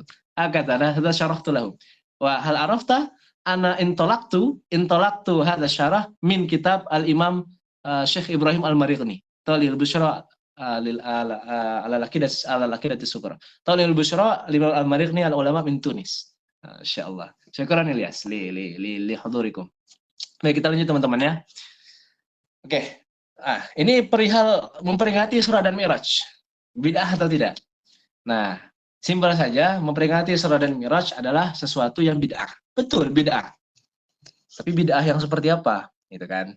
Nah, ada bid'ah hasanah, ada bid'ah sayyi'ah. Ini yang disampaikan oleh pendiri mazhab akidah kita, yaitu Asy'ari, Ahlus Sunnah wal Jamaah, ya, yaitu Imam Abu Hasan al-Asy'ari. Beliau membagi bid'ah kepada dua hal, yaitu bid'ah hasanah dan bid'ah sayyi'ah. Jangan sampai kita menyamaratakan segala yang bid'ah itu yang sesat, dan yang sesat masuk neraka. Maka kita takut nanti memperingati Maulid Nabi, memperingati Isra dan Mi'raj, memperingati Tahun Baru Islam, kemudian apalagi macam-macam ya, ziarah kubur lah, tawasul lah, bersalawat lah, itu bahaya. Majelis-majelis ilmu. Ya, itu bahaya kita ketika kita menyamaratakan segala sesuatu yang bersifat baru yang dulu tidak ada di zaman Rasul, semua sesat. Itu bahaya. Maka harus dengan dasar pemahaman yang berdasarkan dalil, balik dalil nakli, dalil berdasarkan Quran dan Sunnah, ataupun dalil akli yang merepresentasikan makna di balik Quran dan Sunnah. Nah, maka maksudnya bid'ah, tapi bid'ah hasanah. Apa bedanya bid'ah hasanah dan bid'ah sayyi'ah? Bid'ah hasanah adalah bid'ah yang boleh dilakukan, bid'ah yang baik, bid'ah yang bagus. Sesuatu yang prakteknya bersifat baru, tapi dasar atau inti di balik praktek tersebut itu ada dasarnya berdasarkan yang telah Nabi lakukan atau yang telah Nabi sampaikan. Ya. Inti dari Isra dan Mi'raj apa? Inti dari Isra dan Mi'raj, ini dasarnya nih. Kenapa kita memperingati Isra dan Mi'raj? Tentu ada dasar. Dasar yang pertama, agar kita memahami bahwa kisah Isra dan Mi'raj tadi apa? Yaitu tidak sekedar penerimaan subjektif. Artinya tidak sekedar ya sudahlah, nggak masuk akal, yang penting saya meyakini. Saya kan meyakini yang gaib. Nah, nggak sekedar seperti itu. Bagaimana iman kita bisa kokoh sedangkan kita belum paham dan memastikan? ya. Nah, maka dia masuk akal, ya. Tapi hukum akalnya adalah jaizul akli, boleh-boleh saja bagi Allah dengan kehendaknya, dan wajibul akli. Ya, atas kuasa Allah itu sudah pasti Allah bisa, ya kan? Nah, itu. Nah, itu jadi sisi akidahnya, ya. Kemudian dari sisi bagaimana ketika Nabi dulu bertemu dengan atau melihat langsung menyaksikan dengan mata hatinya itu tanda-tanda kebesaran Allah yang ada di Sidratul Muntaha yang tidak pernah dijamah dan tidak pernah disaksikan oleh seluruh umat oleh seluruh makhluk lainnya. Nah, itu. Nah, kemudian banyak lagi ya kisah Isra dan Mi'raj mengajarkan bahwa apa? Mengajarkan bahwa ya, sholat itu bukan sesuatu yang bercanda, bukan sesuatu yang asal perintahkan. Allah perintahkan sholat bukan asal-asalan, tapi ya Allah perintahkan sholat dari perintahnya saja Allah turunkan. Allah panggil langsung Nabi Muhammad, sangat sangat serius, saking spesialnya, dan di tempat yang sangat suci dan paling suci, tidak pernah dijamah oleh siapapun kecuali kekasihnya Nabi Muhammad SAW. Ya, kemudian ketiga, setelah tahun kesedihan itu pada tahun 10 kenabian Nabi, ya kan? Ya, mustahil ketika Allah hadirkan kesedihan kepada kita, mustahil setelah itu Allah biarkan kita untuk terus bersedih. Pasti selalu Allah berikan kesenangan, Allah hibur kita. Nah, maka jangan pernah takut, jangan pernah bersedih, Allah selalu bersama kita. La takhaf wa la tahzan, innallaha ma'ana. Jangan takut, jangan khawatir, jangan sedih, Allah bersamamu. Ya Allah, aku denganmu. Ke dunia ini engkau yang ciptakan aku. Kepadamu aku mengabdi. Aku ingin hidup selalu denganmu. Denganmu aku mengabdi. Denganmu aku menghamba.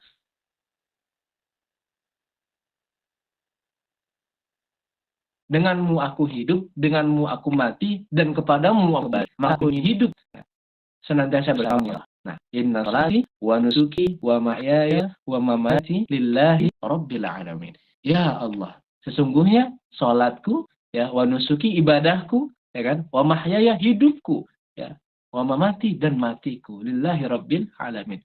Hanya untuk Engkau ya Allah. Ya Allah, aku denganmu. Allahumma ana bik. Ya Allah, aku denganmu. Nah, maka jangan itulah poin yang kita ambil di balik kisah Isra dan Mi'raj yang menjadi dasar yang bermaslahat, yang menilai kebaikan, dan tidak mungkin kita temukan ada sesuatu yang tidak bermanfaat di balik kisah ini. Nah, maka kisah-kisah hikmah-hikmah tadilah yang menjadi dasar yang kuat, ya, untuk apa? Menambah keimanan kita, mengokohkan keimanan kita, menambah kecintaan kita dan kedekatan kita dengan Allah, memperkuat ikatan batin kita kepada baginda Rasulullah SAW, dan satu hal yang sangat penting, kita lebih menghargai gerakan sholat kita. Kita lebih memperhatikan begitu spesialnya sholat. Nah, itu, teman-teman. Jadi itulah dasar yang kuat kenapa ada peringatan Isra Mi'raj. Terakhir, dalam Islam ada sebuah kaidah.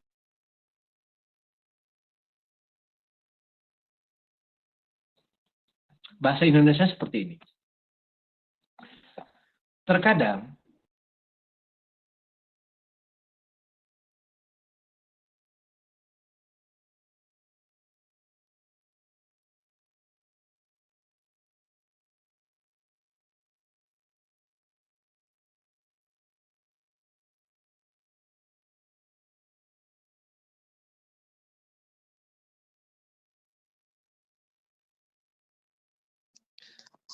ya, ada makna yang harus diambil dari situ.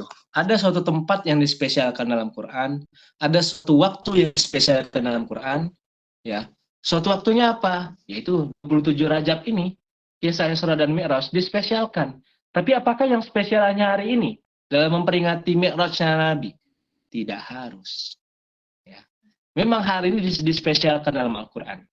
Ya. Bagaimana kita memperingati, bagaimana kita merenungi, bagaimana kita mengambil hikmah dan intisari. Tapi ada satu yang lebih penting daripada peringatan ini, yaitu bagaimana spirit, ya, semangat Isra dan Mi'raj ini berbuah hasil dan berefek kepada ibadah kita sepanjang tahun. Berefek pada bagaimana kita menjaga kedekatan dengan Allah Subhanahu wa Ta'ala sepanjang tahun. Setiap waktu, setiap masa. Sampai kapanpun. Bagaimana kita senantiasa menjaga ikatan batin, senantiasa bersalawat kepada baginda Nabi, senantiasa menjaga ikatan cinta dengan Nabi Muhammad SAW. Itu yang terpenting. Maka apa dasar orang-orang yang mengatakan bahwa memperingati Isra Mi'raj adalah bid'ah yang buruk?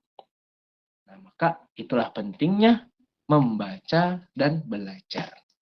Oke, jangan kita yakini sebelum kita memastikan. Sebelum kita mengobservasi. Apa observasi? Meneliti, memastikan, mempelajarinya. Itulah seorang muslim dan mukmin yang sejati. Insya Allah kita termasuk orang-orang seperti itu. Demikian itu yang dapat saya sampaikan. Kurang lebih mohon maaf, kepada Allah saya mohon ampun.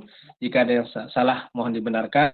Jika ada yang kurang, mohon ditambahkan. Ya. Allah wa rasuluhu a'lam bissawab. Allahumma fiqh aqwamit thariq. Billahi taufiq wal hidayah wa ridha wal hinayah. Assalamualaikum warahmatullahi taala wabarakatuh. Maghfiratuhu wa ridwanuhu wa rahmatullahi. Saya Muhammad Darmas Tiadi, ya, selaku co-founder dari Ma'rifatun Academy, ya. Tadi sebetulnya mau hadir Gus Faris selaku pimpinan Ma'rifatun Academy. Cuman beliau berhalangan hadir karena di Tunisia sekarang sedang sore masih kuliah, ya. Kalau saya sudah lulus, saya sudah selesai, udah balik ke Indo sekarang, jadi bisa menyesuaikan. Mungkin kalau saya masih di Tunis juga sekarang, saya ini nggak bisa ngisi juga karena kuliah, ya. Nah itu. Tapi hadir ya Ilyas, ya, salah satu orang yang sangat berkontribusi terhadap Ma'rifatun Academy. Ilyas, ya, syakhsun mumayyiz, pribadi yang luar biasa, yang selalu memperhatikan Ma'rifatun Academy. Ilyas, syukron ala husni ihtimamiki wa i'tinaik, ya, dengan segala perhatianmu sudah memperhatikan dan membimbing Ma'rifatun Academy di balik layar itu. Ilyas orang Arab, teman-teman. Sohib kita di Tunis. Ya. Demikian itu yang dapat saya sampaikan. Silakan dilanjutkan ke sesi selanjutnya. Syukran wa dumtum, barakallahu fikum jami'an wa jazakumullahu khairan bi ahsanil jaza. Ya. Silakan dilanjut Mbak Dian. Mungkin setelah saya ada pertanyaan, tanya jawab. Waalaikumsalam warahmatullahi wabarakatuh. Masya Allah, tabarakallah. Sangat luar biasa sekali dan terima kasih kepada Kak Dharma atas pemaparan materinya. Dan memasuki sesi kedua yaitu sesi tanya jawab dan diskusi selama 15 menit. Kami bataskan 3 pertanyaan. Silahkan untuk teman-teman semua acungkan tangan dan on mic lalu sebutkan nama dan pertanyaannya apa. Atau teman-teman bisa menanyakan langsung melalui kolom pesan yang tersedia. Baik, untuk teman-teman silahkan bertanya. Kita Nanti kasih tolong 3 dibacakan pertanyaan. dan tolong Baik, dibacakan Kak Dian yang di kolom chat ya. oh ini udah ada ya. Assalamualaikum warahmatullahi wabarakatuh. Ini dari Kak Waalaikumsalam. Elisa Julianti. Maaf Ustadz, tadi saya masih kurang jelas apa sebenarnya hukum dari merayakan Isra Miraj, boleh atau tidak? Dan jika boleh, begitupun pada bulan Rajab ini di lingkungan saya marak acara Rajaban dan memperingati Isra Miraj Nabi Muhammad SAW. Nah, pertanyaannya Pak Ustadz, bagaimana tata cara Rajaban dan Isra Miraj yang dilakukan sesuai ajaran Rasulullah SAW? Syukron. Wassalamualaikum warahmatullahi wabarakatuh. Silahkan dijawab dulu Kak Dharma. Waalaikumsalam warahmatullahi wabarakatuh. Baik, ini sangat penting. Tadi saya belum menyimpulkan secara lugas gitu narasinya hukum memperingati Isra Miraj. Hukum memperingati Isra Miraj boleh, ya, boleh. Hukumnya boleh. Ya, sesuatu yang bid'ah atau bukan? Ya, bid'ah. Ya, tapi bid'ah yang seperti apa? Bid'ah yang hasanah, bukan bid'ah yang sayyi'ah. Hasanah itu bid'ah apa? Bid'ah yang baik. Yang dasarnya ya itu telah Nabi ajarkan dalam dalam merenungi Al-Qur'an, dalam meningkatkan keimanan kepada Allah, dalam bagaimana kita hati ini agar senantiasa tertuju kepada Nabi, bagaimana kita mencintai Nabi. Nah, maka salah satu cara adalah dengan memperingati kisah Isra Mi'raj ini. Karena kisah Isra Mi'raj ini adalah baginda kita loh, yang langsung diberangkatkan oleh Allah Subhanahu wa taala, artinya kisah yang agung. Tidak mungkin kisah yang agung ya Allah letakkan cuma-cuma dalam Al-Qur'an. Pasti ada sesuatu yang besar di balik itu, dan sesuatu yang besar inilah yang perlu kita kaji. Ketika kita mengkajinya, ya, akal kita akan puas, pengetahuan dan ilmu kita akan bertambah, ya, akan berefek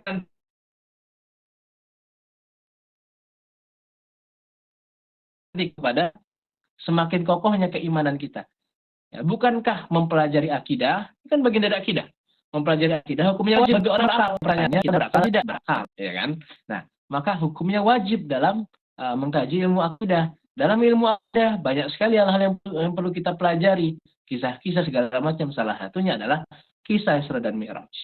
Nah, maka ini boleh dan bahkan wajib secara untuk kita pelajari, untuk kita imani. Bagaimana kita mempelajarinya? Melalui peringatan Isra dan Mi'raj. Maka di satu sisinya boleh, dalam aspek akidah hukumnya wajib. Itu.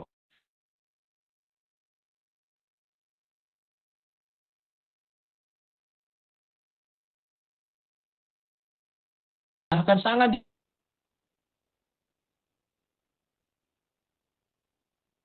dianjurkan. Bidah yang baik itu apa? Sesuatu yang dulu di zaman Nabi tidak pernah dilakukan, tapi secara dasarnya pernah dilakukan. Secara praktek yang terbarukan belum pernah dilakukan.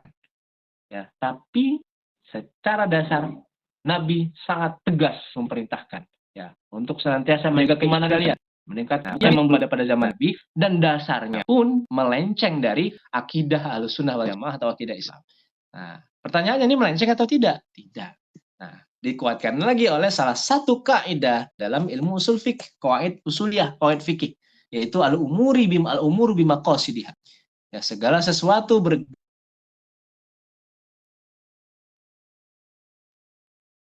bergantung.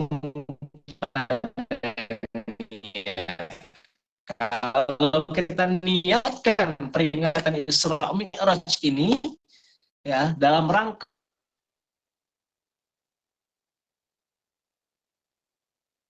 perjalanan kembali kepada Allah, ya, maka itu sangat-sangat itu puasa khusus bulan Rajab. Ya, hadisnya doif, ya, bulan Rajab adalah bulan Allah, kemudian Sya'ban adalah bulan Nabi, kemudian Ramadan adalah bulan umat Nabi Muhammad. Nah, itu hadisnya doif, ya. Cuman nggak semua hadis doif itu harus kita ingkari. Artinya bisa kita ambil keutamaannya. Nah, jangan kita cari puasa khusus di bulan Rajab, tapi laksanakanlah puasa sebagaimana kita laksanakan pada bulan-bulan sebelumnya. Ya, yang spesial di Rajab itu bukan puasanya, tapi momennya, ya, yang menghadirkan spirit agar kita mampu menjaga spirit itu di bulan-bulan selain Rajab. Ya, Muharram, Safar, Rabiul Awal,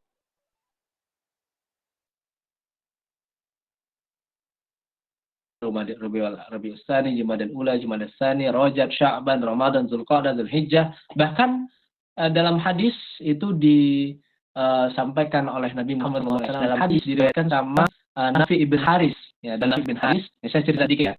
Sebelum nanti saya ingin menyampaikan, teman-teman setia sampai akhir ya. Karena di akhir nanti saya akan menyampaikan informasi penting terkait program baru kita, ngaji akidah. Oke. Nah, dalam sebuah hadis disampaikan dalam Sahih Bukhari, Nabi menyampaikan, inna zamana qad istadara ka hayatihi. Ya, yauma khalaqallahu samawati wal ard, sampai akhir itu. Nah, panjang sekali hadisnya, cuma disampaikan maknanya.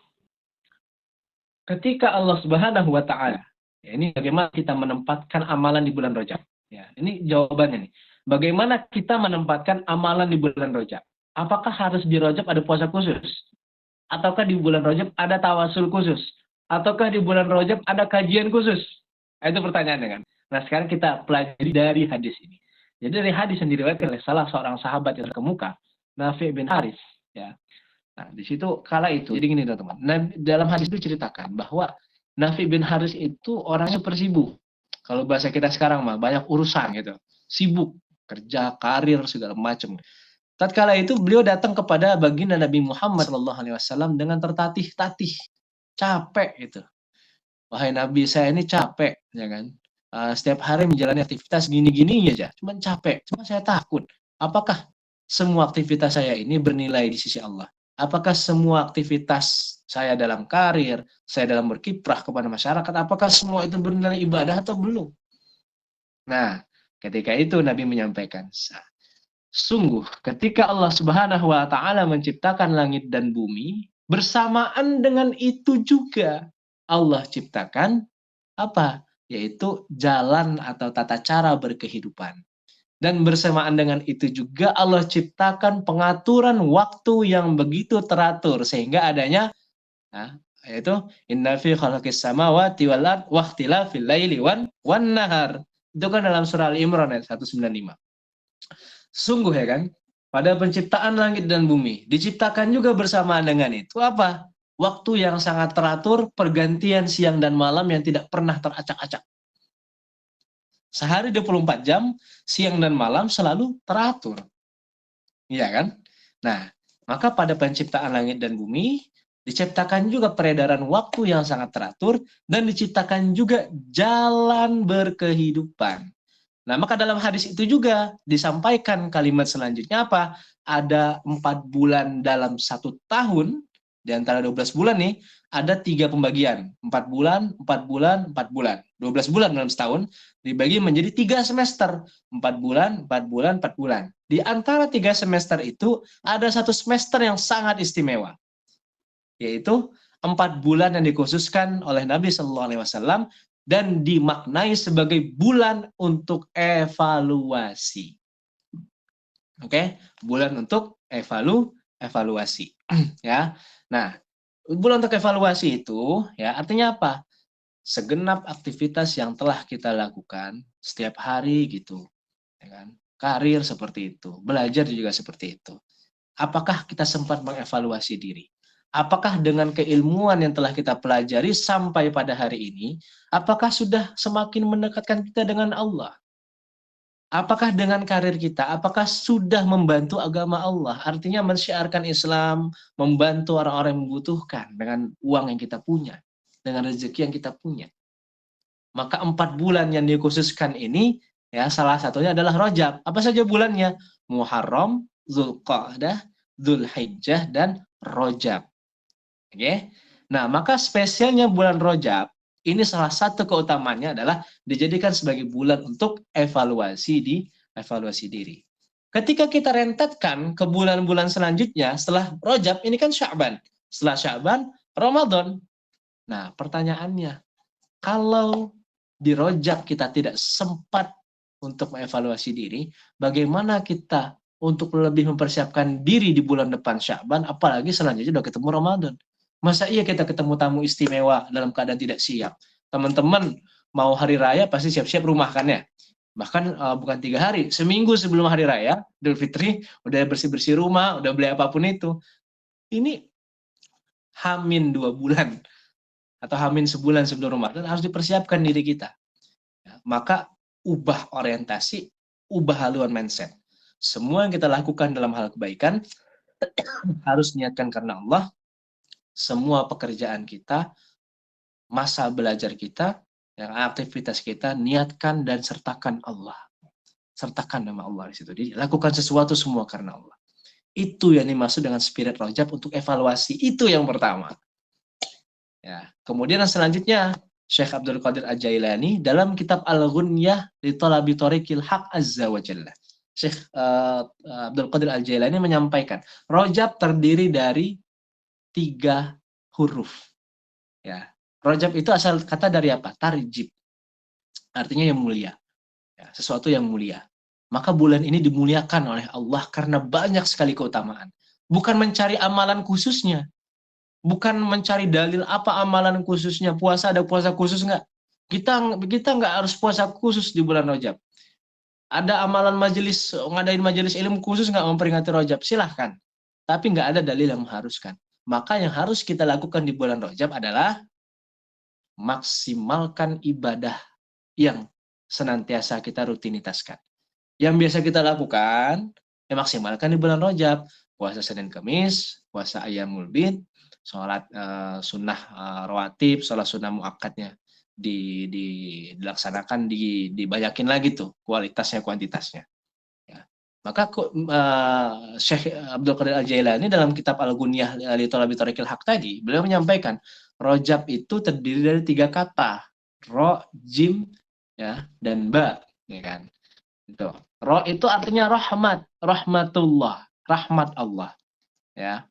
Kemudian jim itu artinya apa? Judullah. Ya.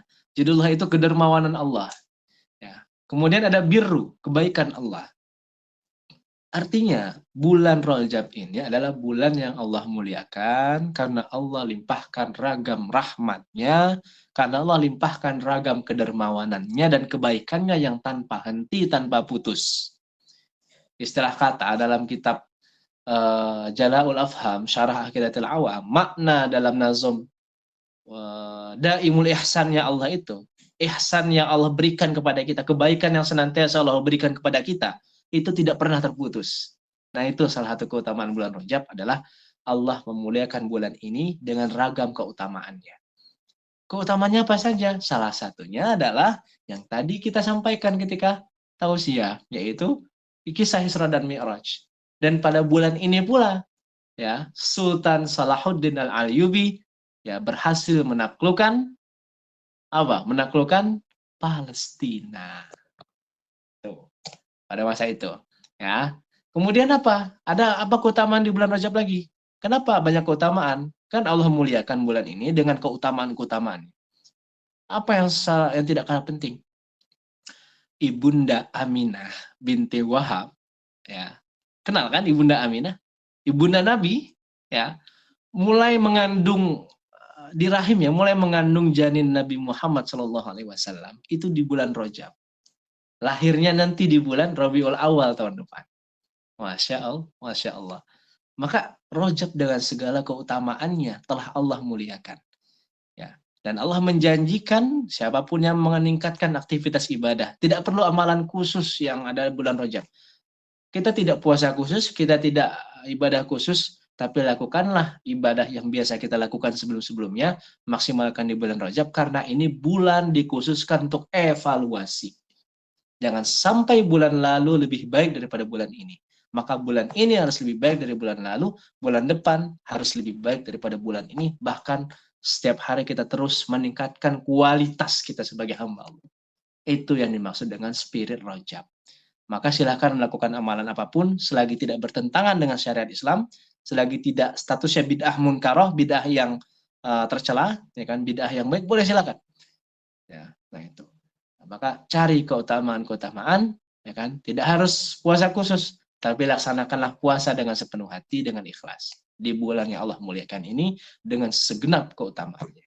Allah wa rasuluhu a'lam bisawab, semoga bisa menjawab. Silahkan kepada moderator. Baik, kita lanjut ke pertanyaan yang kedua dari Kak Nur Mayanti Bantan. Assalamualaikum warahmatullahi wabarakatuh, Ustaz. Izin bertanya sebelumnya, perkenalkan saya Nur Mayanti dari Ambon. Pertanyaan saya, itu katanya peristiwa Isra Mi'raj itu luar biasa. Mengapa awal surat dan ayat yang menjelaskan tentang Isra Mi'raj, Isra tidak menggunakan kalimat Masya Allah, tetapi menggunakan Subhanallah? Silakan Kadar. Untuk dijawab. Baik.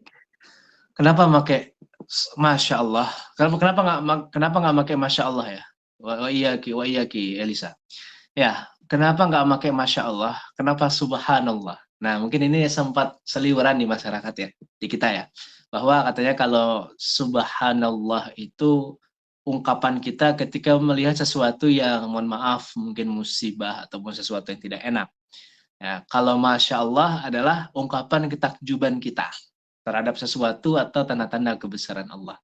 Atau bahkan masih ada juga yang memakai redaksi Subhanallah. Ya, ketika melihat ke tanda-tanda kebesaran Allah, silahkan pilih. Nah, bedakan di situ. Mana Subhanallah, mana Subhanalladzi. Itu. Bukan Subhanallah di situ mengatakan, tapi Subhanalladzi. Pertanyaannya, yang mengatakan Subhana di situ siapa? Kalau yang mengatakan Subhanallah untuk sesuatu yang kurang baik, dan Masya Allah sesuatu yang baik, atau kita takjub terhadap sesuatu, itu manusia yang mengatakan. Kita sebagai manusia yang mengungkapkan, Masya Allah, itu bagus ya. Masya Allah, sangat agung. Masya Allah, alam ini sangat indah. subhanallah kelakuannya, gitu kan? Subhanallah kelakuannya, geleng-geleng kepala tuh. Itu kita yang mengatakan. Nah, dasarnya dalam tafsir Ibnu Katsir, kita tafsirul Qur'anil Azim yang menafsirkan surah Al-Isra ayat 1 ini. Di situ Allah langsung mengatakan dan mengakui keagungannya dan kemahasuciannya. Jadi yang mengatakan subhanallah siapa di situ? Hamba Allah atau Allah? Allah Subhanahu wa taala. Kenapa bukan Masya Allah? Karena di situ ya, bukan hamba Allah yang mengatakan, tapi Allah langsung. Ya, subhanalladzi asra, maha suci Allah ya, yang telah memperjalankan hambanya ya, untuk mendeskripsikan, untuk menjelaskan kemahasucian Allah, kemahaagungan Allah, kemaha berkuasanya Allah atas segala sesuatu. Itu untuk penegasan di situ. Jadi yang mengatakan Allah langsung. Nah, jadi kenapa bukan redaksinya Masya Allah? Jadi perbedaan pendapat tentang Masya Allah dan Subhanallah itu kan di kalangan para ulama, ya kan? Yang misal hamba ini, kalau ada sesuatu yang takjub, kita sebagai hamba nih, bagaimana mengungkapkannya, meresponnya, Masya Allah atau Subhanallah. Tapi kalau dalam surah Al-Isra itu Allah langsung mengatakan dirinya, zatnya yang maha suci. Subhanalladzi, subhanalladzi, subhanalladzi, subhanalladzi. Tegas sekali, luar biasa di situ. Ya, maka itu perbedaannya tadi. Ya, dalam tafsir Ibnu Katsir. Disampaikan di situ. Allah langsung yang seakan ingin menegaskan kepada para makhluk, Tuhanmu yang maha suci. Maha suci itu artinya bukan suci dari noda. Ya, artinya suci itu tidak bisa diganggu gugat oleh siapapun. Tidak bisa dicampuri urusannya dengan siapapun. Tidak ada yang bisa mengatur Allah. Tidak ada yang bisa memberikan saran kepada Allah. Kalau raja, presiden mungkin ada dewan penasehatnya. Cuma kalau Allah tidak. Jadi maha suci Allah ini maksud adalah bukan sekedar suci dari noda yang kita pahami ya, tapi suci zat Allah itu adalah bersih, suci, tidak ada sesuatu yang bisa mencampuri urusan Allah, tidak ada sesuatu yang bisa protes kepada Allah, apalagi sampai yang mencoba-coba mengatur Allah. Ya Allah, kabulkanlah doaku ini ya Allah. Hamba mohon ya Allah, hamba harus seperti ini. Maka ketika doa itu kita mohon tawakal aja, aku pasrah kepadamu, jika ini yang terbaik bagimu silahkan ya Allah, jika ini bukan yang terbaik, hamba yakin kau tidak pernah menolak doa setiap hambanya. Kalaupun permintaanku ini tidak berwujud seperti yang aku minta nanti, pengabulan doanya ya, aku yakin engkau gantikan dengan lebih baik menurut engkau. Itu jangan sampai mengatur Tuhan, itu bahaya. Itu tadi maha suci Allah ini maksud. Jadi maha suci Allah yang telah memperjalankan hambanya dari Masjidil Haram ke Masjidil Aqsa lanjut ke Sidratul Muntaha kan ya. Nah, jadi tidak ada yang bisa mengatur-ngatur di situ logika. Ah ya Allah, masa sih kayak gini nggak masuk akal? Nggak bisa. Ya. Jadi kalimat subhanalladzi itu seakan-akan mengisyaratkan kepada kita, aku sudah mengatakan diriku ini maha suci, tidak bisa dicampuri oleh urusan apapun, tidak ada yang bisa memprotes kisah ini. Kalian harus mengimani, untuk lebih paham dan kokoh keimanannya, yakini, pelajari. Betul-betul. Nah itu. Subhanallah, itu Allah mengatakan di situ. Itu makna yang tersirat. Demikian. Allah wa rasuluhu a'lam bishawab. Baik, terima kasih. Silakan, mungkin ada yang ingin bertanya lagi? Kak Indra mungkin yang tadi on mic. Ya, Tat, mau tanya, Tat. Kan waktu perjalanan sampai di bumi Palestina, Masjidil Aqsa, itu Rasulullah kan memimpin sholat ya, para nabi. Terus?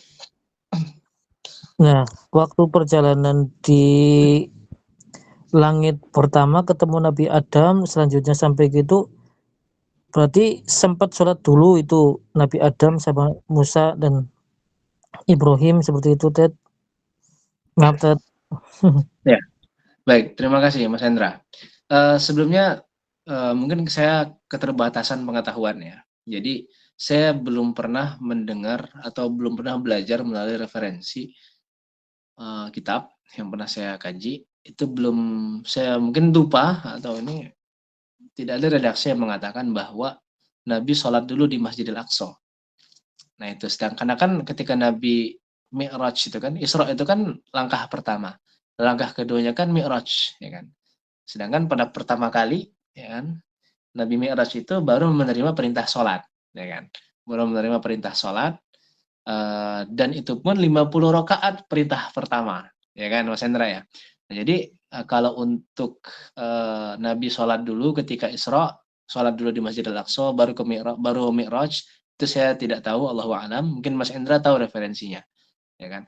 Nah, kalau untuk Nabi sholat bersama para ini yang lain, ya kan, Nabi yang lain yang ada di langit kedua, ketiga, keempat itu kan, ada Nabi Adam, ada Nabi Isa, ada Nabi Musa. Nah itu saya tidak tahu untuk itu, karena yang jelas pada perjalanan pertama itu kan Nabi belum menerima perintah sholat, ya kan. Nah, mungkin setelah balik dari langit, dari Sidratul Muntaha, pas turun, ya kan, pas turun mungkin nggak sempat ke bumi itu kan, turun itu kan sampai di langit keberapa untuk tawar lagi dari 50 rakaat hingga dirembes tuh menjadi 5 rakaat, ya kan. Nah itu saya tidak tahu referensinya Mas Hendra. Mungkin Mas Hendra tahu, saya sampaikan. Saya tidak tahu jujur. Allah Rasulullah alam. Mungkin Mas Hendra dapat dari mana tadi? Mungkin saya bisa jadi tambah referensi tuh. Pernah dengar Nabi sholat ketika di Masjid Al-Aqsa? Atau mungkin sekedar berkumpul dengan para ini? Iya, Para, banyak sih yang punya referensi seperti itu, ustadz-ustadz di sini ya, sama terus Syekh Ali Jabir ya, sama almarhum rahimahullah bilang setelah sampai di Masjidil Aqsa, Rasul sudah ditunggu sama para nabi untuk mengimami. Nah, seperti itu berarti kan bahwasanya sudah terjadi punya syariat sholat kan, berarti kan. Nah, itu aku bingungnya di situ. Padahal belum menerima perintah sholat, belum naik ya, ke Sidratul Muntaha. Gitu loh. ya, baik Mas Hendra. Mungkin saya tidak menafikan referensi-referensi yang ditemukan. Tapi kalau sepanjang yang saya ketahui secara otentik, terima kasih atas referensi tambahan, saya bisa menjadi bahan penelitian baru nih, ya kan. Terima kasih, saya sangat suka hal baru, ya kan. Ini menjadi penelitian saya nanti, apakah bagaimana sih Nabi sebelum Mi'raj itu, pas Isra dari Masjidil Haram ke Masjidil Aqsa kan. Jadi Nabi itu mengimami apa di situ? Mengimami sholat kah? Atau mengimami majelis kah? Atau apa gitu kan? Itu masih menjadi pertanyaan besar. Terima kasih kata kuncinya Mas Hendra. Tapi yang jelas, bagaimana mungkin kan secara akal kita yakini kan? Bagaimana mungkin Nabi sudah sholat sedangkan belum ada perintah, itu kan?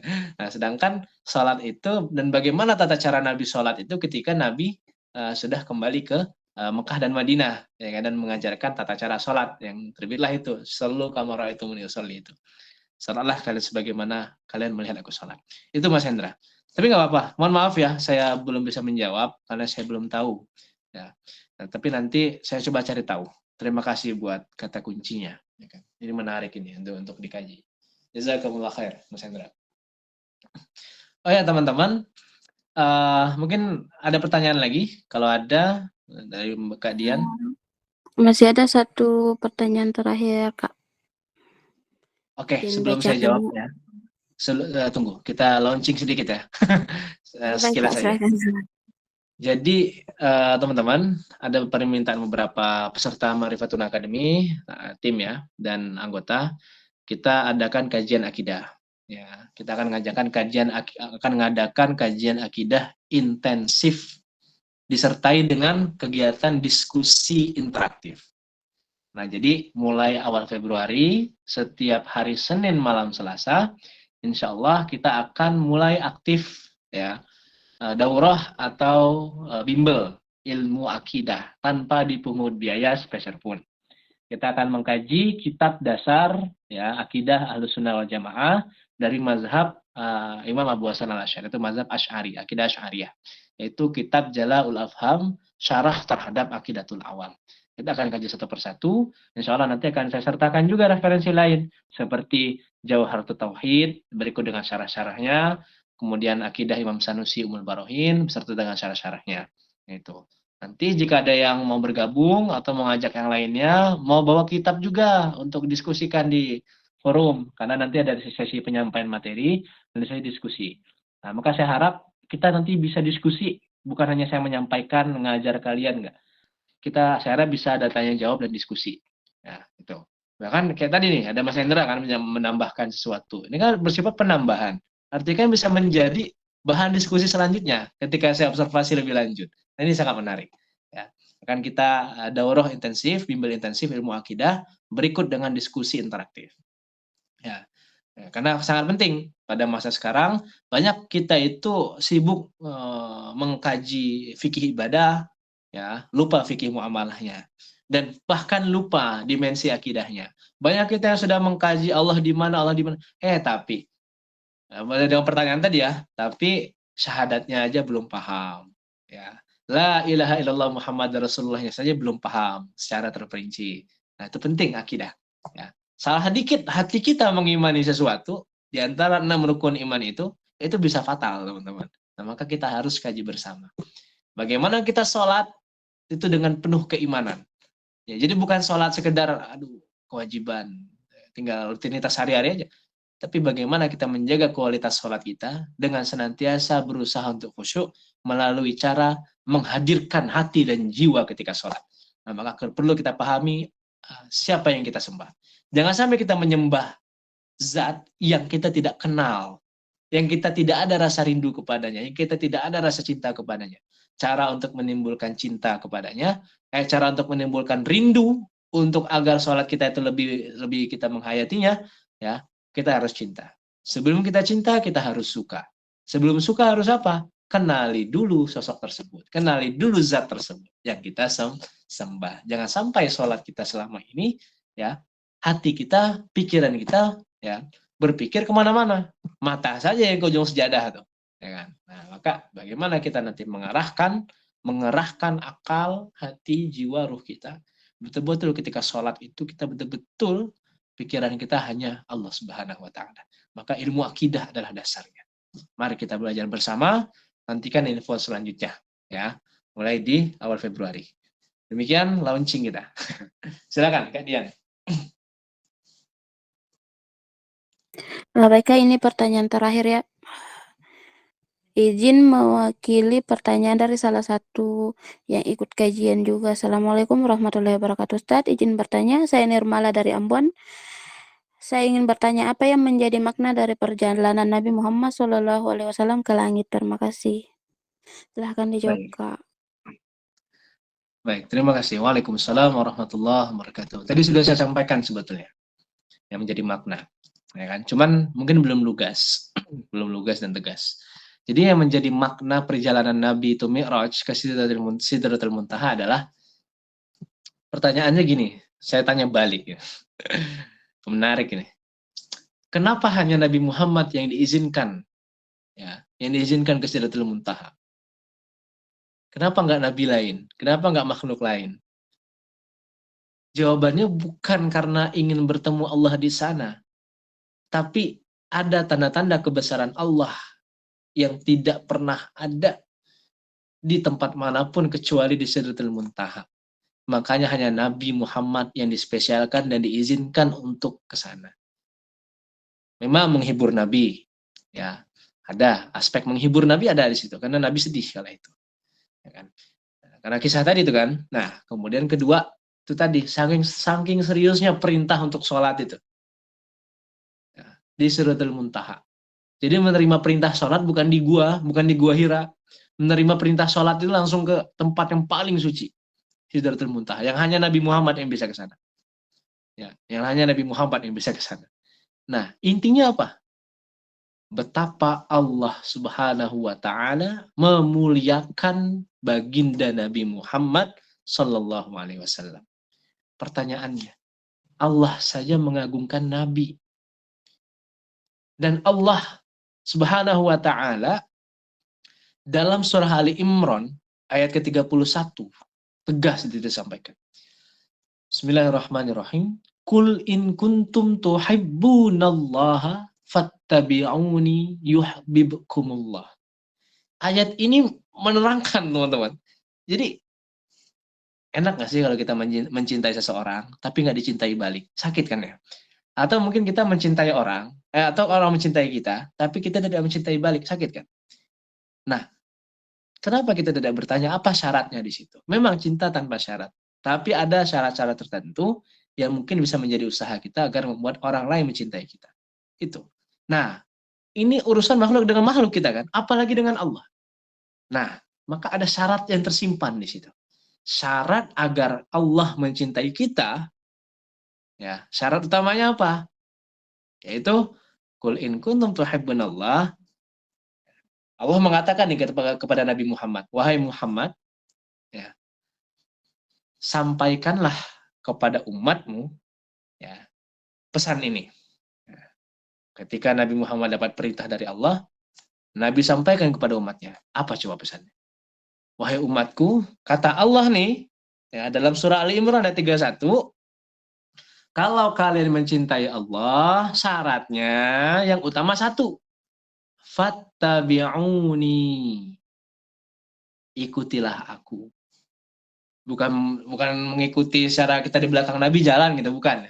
Ikuti apa yang telah Nabi perintahkan, apa yang telah Nabi anjurkan, apa yang telah Nabi lakukan, kita ikuti itu sebagai suri tauladan kita tuh, pedoman kita tuh. Uswatun hasanah, contoh yang baik, contoh terbaik kehidupan Nabi Muhammad.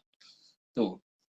Termasuk kisahnya ketika Nabi Muhammad sangat dimuliakan Allah dalam Mi'raj itu dengan membawa perintah sholat, jangan sampai kita melalaikan, kita meremehkan sholat kita. Ya, Allah spesialkan perintah tempat untuk diterimanya perintah sholat itu di Sidratul Muntaha. Yang ngambil perintah itu, menerima perintah itu Nabi langsung. Pertanyaannya, kenapa sholat masih kita remehkan, kita tinggalin? Kenapa kita tidak mengenal Allah secara mendalam? Kenapa nggak mengenal Allah secara serius? Kenapa nggak mengenal Nabi secara serius? Kenapa nggak menjalin ikatan batin? Itu evaluasinya. Hikmahnya spesialnya di balik Mi'rajnya Nabi Muhammad SAW. Maka kalau kalian mengatakan kalian cinta kepada Allah di Ali Imran tadi ayat 31, kalau kalian mencintai Allah, syaratnya satu, kalau ingin dibalas cintanya sama Allah, ikuti Nabi. Bukankah Nabi Adam taubatnya diterima setelah bersalawat kepada baginda Nabi Muhammad SAW? Itu teman-teman. Ya. Nah, maka syarat untuk mendapatkan cinta Allah adalah dengan mengikuti dan bahkan mencintai Nabi Muhammad SAW sebagai kekasih Allah. Tuh, Mas Indra punya kekasih, ya kan? Kekasih nih, ya kan? Nah, Mas Indra punya kekasih nih, cewek jangan cowok ya, bahaya nanti. Cowok sama cowok, bercanda. Jadi Mas Indra punya kekasih, misal ada orang minta tolong sama Mas Indra. Mas, saya mau minta tolong, mau minjam duit, lagi butuh ini. Mas Indra mikir-mikir, aduh, ini nanti untuk kebutuhan keluarga, cukup nggak ya, Padahal udah diatur nih keuangannya. Kan, aduh, berat kayak mau minjemin. Orang ini ke istri Mas Indra misal. Ya kan, Mas Indra misal sudah beristri misalnya. Saya nggak tahu. Misal aja nih. Nah, orang ini ke istri Mas Indra, ya kan? Istri Mas Indra mengasih. Terus istri Mas Indra ngomong ke Mas Indra. Mas, gini. Akhirnya Mas Indra luluh tuh. Kan Mas Indra kan luluh-luluh aja kalau misalnya. Kita sebagai laki-laki nih, kalau wanita udah bilang sesuatu, pasti kita mungkin nurut atau bahkan tidak mungkin menolak gitu kan. Kalau selama itu baik. Nah, maka itulah ibaratnya tadi. Kalau kita ingin mendapatkan keridhaan Allah, cinta dari Allah, sesuatu yang Allah sukai, maka dekati kekasihnya. Ya, jalin ikatan batin dengan kekasihnya. Dengan kisah Isra Mi'raj ini yang sangat luar biasa, bagaimana Allah memuliakan Nabi, kalau malam ini nih, malam ini kita kaji Isra Mi'raj secara luas, mendalam, lugas, terperinci. Kalau kita masih nggak mau ningkatin keimanan, masih nggak mau mendekatkan diri atau menjalin ikatan batin dengan Nabi, belum mau kepo dengan Nabi, masih abai dengan sholat kita, pertanyaannya satu, masihkah ada iman dalam hati kita? Masihkah ada iman dalam hati kita? Ayo kita koreksi. Tuh. Semua tadi itu tanda-tanda kebesaran Allah Subhanahu wa ta'ala. Allahu wa rasuluhu a'lam bishawab. Semoga bisa menjawab. Silakan dilanjut Kak Dian. Baik, terima kasih Kak Dharma dan Masya Allah, Alhamdulillah. Terima kasih yang sebesar-besarnya kepada Kak Dharma atas jawabannya dan terima kasih juga kepada peserta kajian malam ini yang telah mengajukan pertanyaannya yang sangat luar biasa sekali. Dan baik, sebelum doa kami persilahkan closing statement yang akan disampaikan oleh narasumber kita malam hari ini. Silakan Kak Dharma. Baik. Closing statement ya. Langsung doa ya, Kak Dian.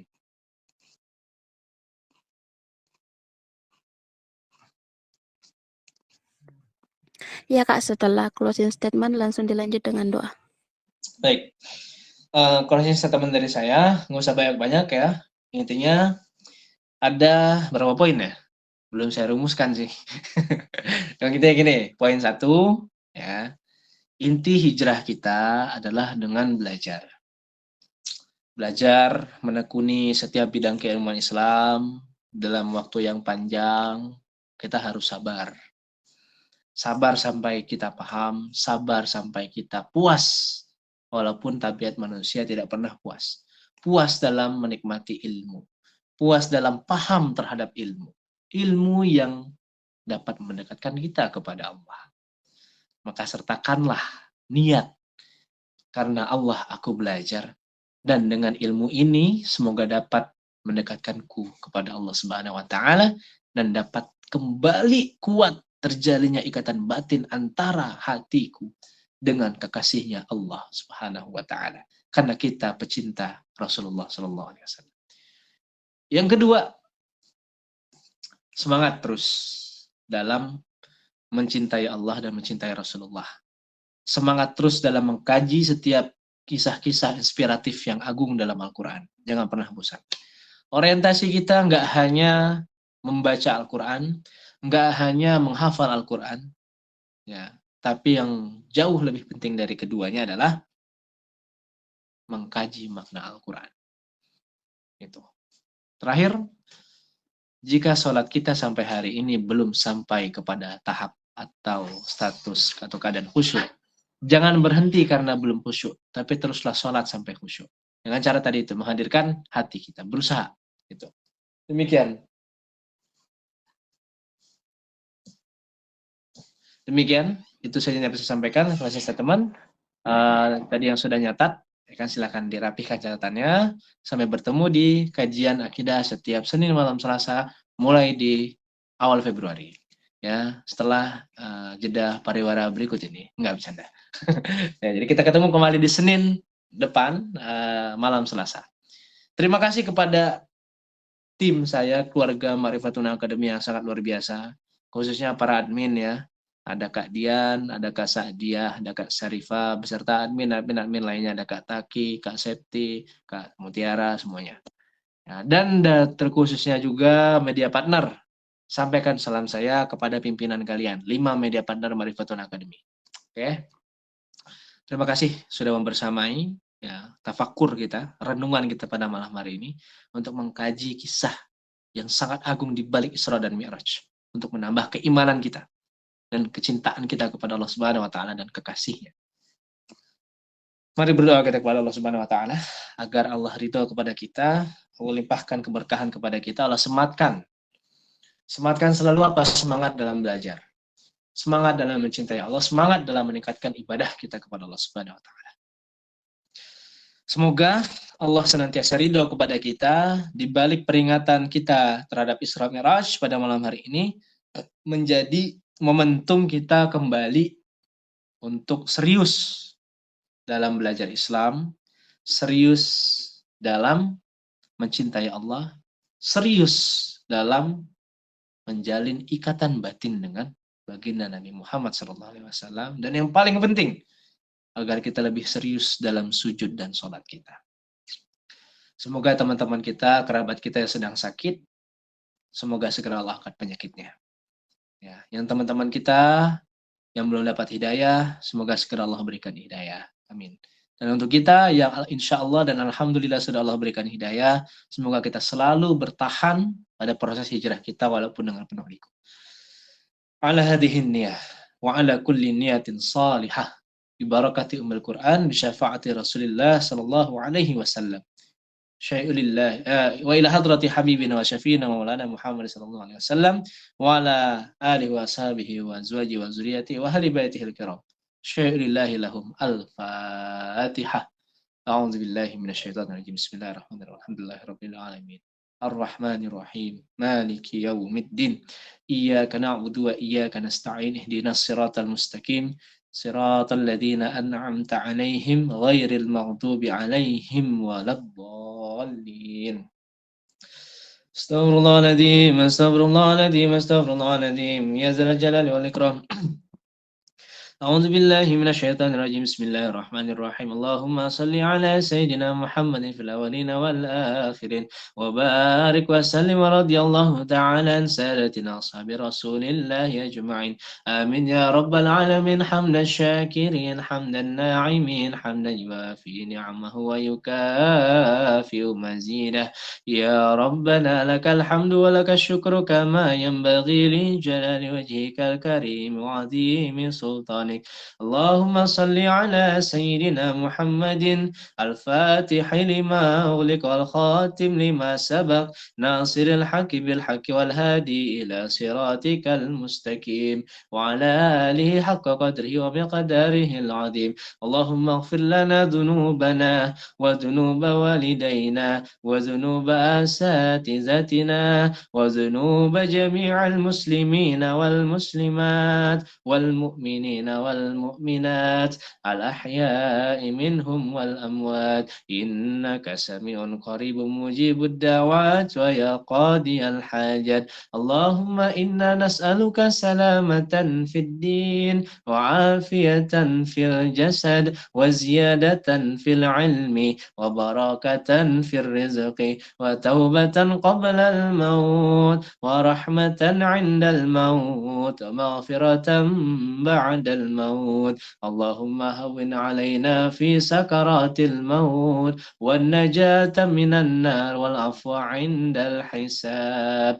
اللهم جملنا بالعافية والسلامة وحققنا بالتقوى والاستقامة وعنا من موجبات الندامة في الحال والمال إنك سميع الدعاء يا الله يا ربنا وجمعنا وأحبابا لنا في دارك الفردوس يا رجوانا يا ربنا وجمعنا وأحبابا لنا في دارك الفردوس يا رجوانا يا ربنا وجمعنا وأحبابا لنا في دارك الفردوس يا رجوانا اللهم انفعنا بما علمتنا وعلمنا بما ينفعنا اللهم حاسن مقاصدنا اللهم حاسن مقاصدنا اللهم حاسن مقاصدنا اللهم بارك لنا في رجب وشعبان وبلغنا رمضان اللهم بارك لنا في رجب وشعبان وبلغنا رمضان اللهم بارك لنا في رجب وشعبان وبلغنا رمضان ربنا لا تزغ قلوبنا بعد إذ هديتنا وهب لنا من لدنك رحمة إنك أنت الوهاب ربنا آتنا من لدنك رحمة وهيئ لنا من أمرنا رشدا ربنا آتنا في الدنيا حسنة وفي الآخرة حسنة وقنا عذاب النار وادخلنا الجنة مع الأبرار وصلى الله على سيدنا محمد وعلى آله وصحبه وسلم بفضلك سبحان ربك رب العزة عما يصفون وسلام على المرسلين والحمد لله رب العالمين الفاتحة بسم الله الرحمن الرحيم الحمد لله رب العالمين الرحمن الرحيم مالك يوم الدين إياك نعبد وإياك نستعين اهدنا الصراط المستقيم صراط الذين أنعمت عليهم غير المغضوب عليهم ولا الضالين آمين Syukran teman-teman, jazakumullah khairan bi ahsanil jaza. Semoga ini dengan kesempatan pada malam hari ini Allah senantiasa menjaga iman dan semangat kita dalam belajar mendekatkan diri kepada Allah. Amin ya rabbal alamin. Saya izin pamit. Ya, terima kasih sudah membersamai. Saya kembali ke moderator. Assalamualaikum warahmatullahi taala wabarakatuh. Waalaikumsalam warahmatullahi wabarakatuh. Baik, yang terakhir adalah penutup sebagai wujud rasa syukur kita atas kehadirat Allah Subhanahu wa taala dan dengan harapan semoga acara pada malam hari ini bermanfaat bagi kita semua. Marilah kita bersama-sama mengucapkan alhamdulillah. Alhamdulillahirabbil alamin. Usai sudah acara kita pada malam hari ini, saya selaku pembawa acara memohon maaf atas segala kekurangan dan terima kasih atas segala perhatiannya. Sampai jumpa kembali di kajian Marifatuna Academy selanjutnya. Terima kasih semuanya dan silahkan meninggalkan room Google Meet.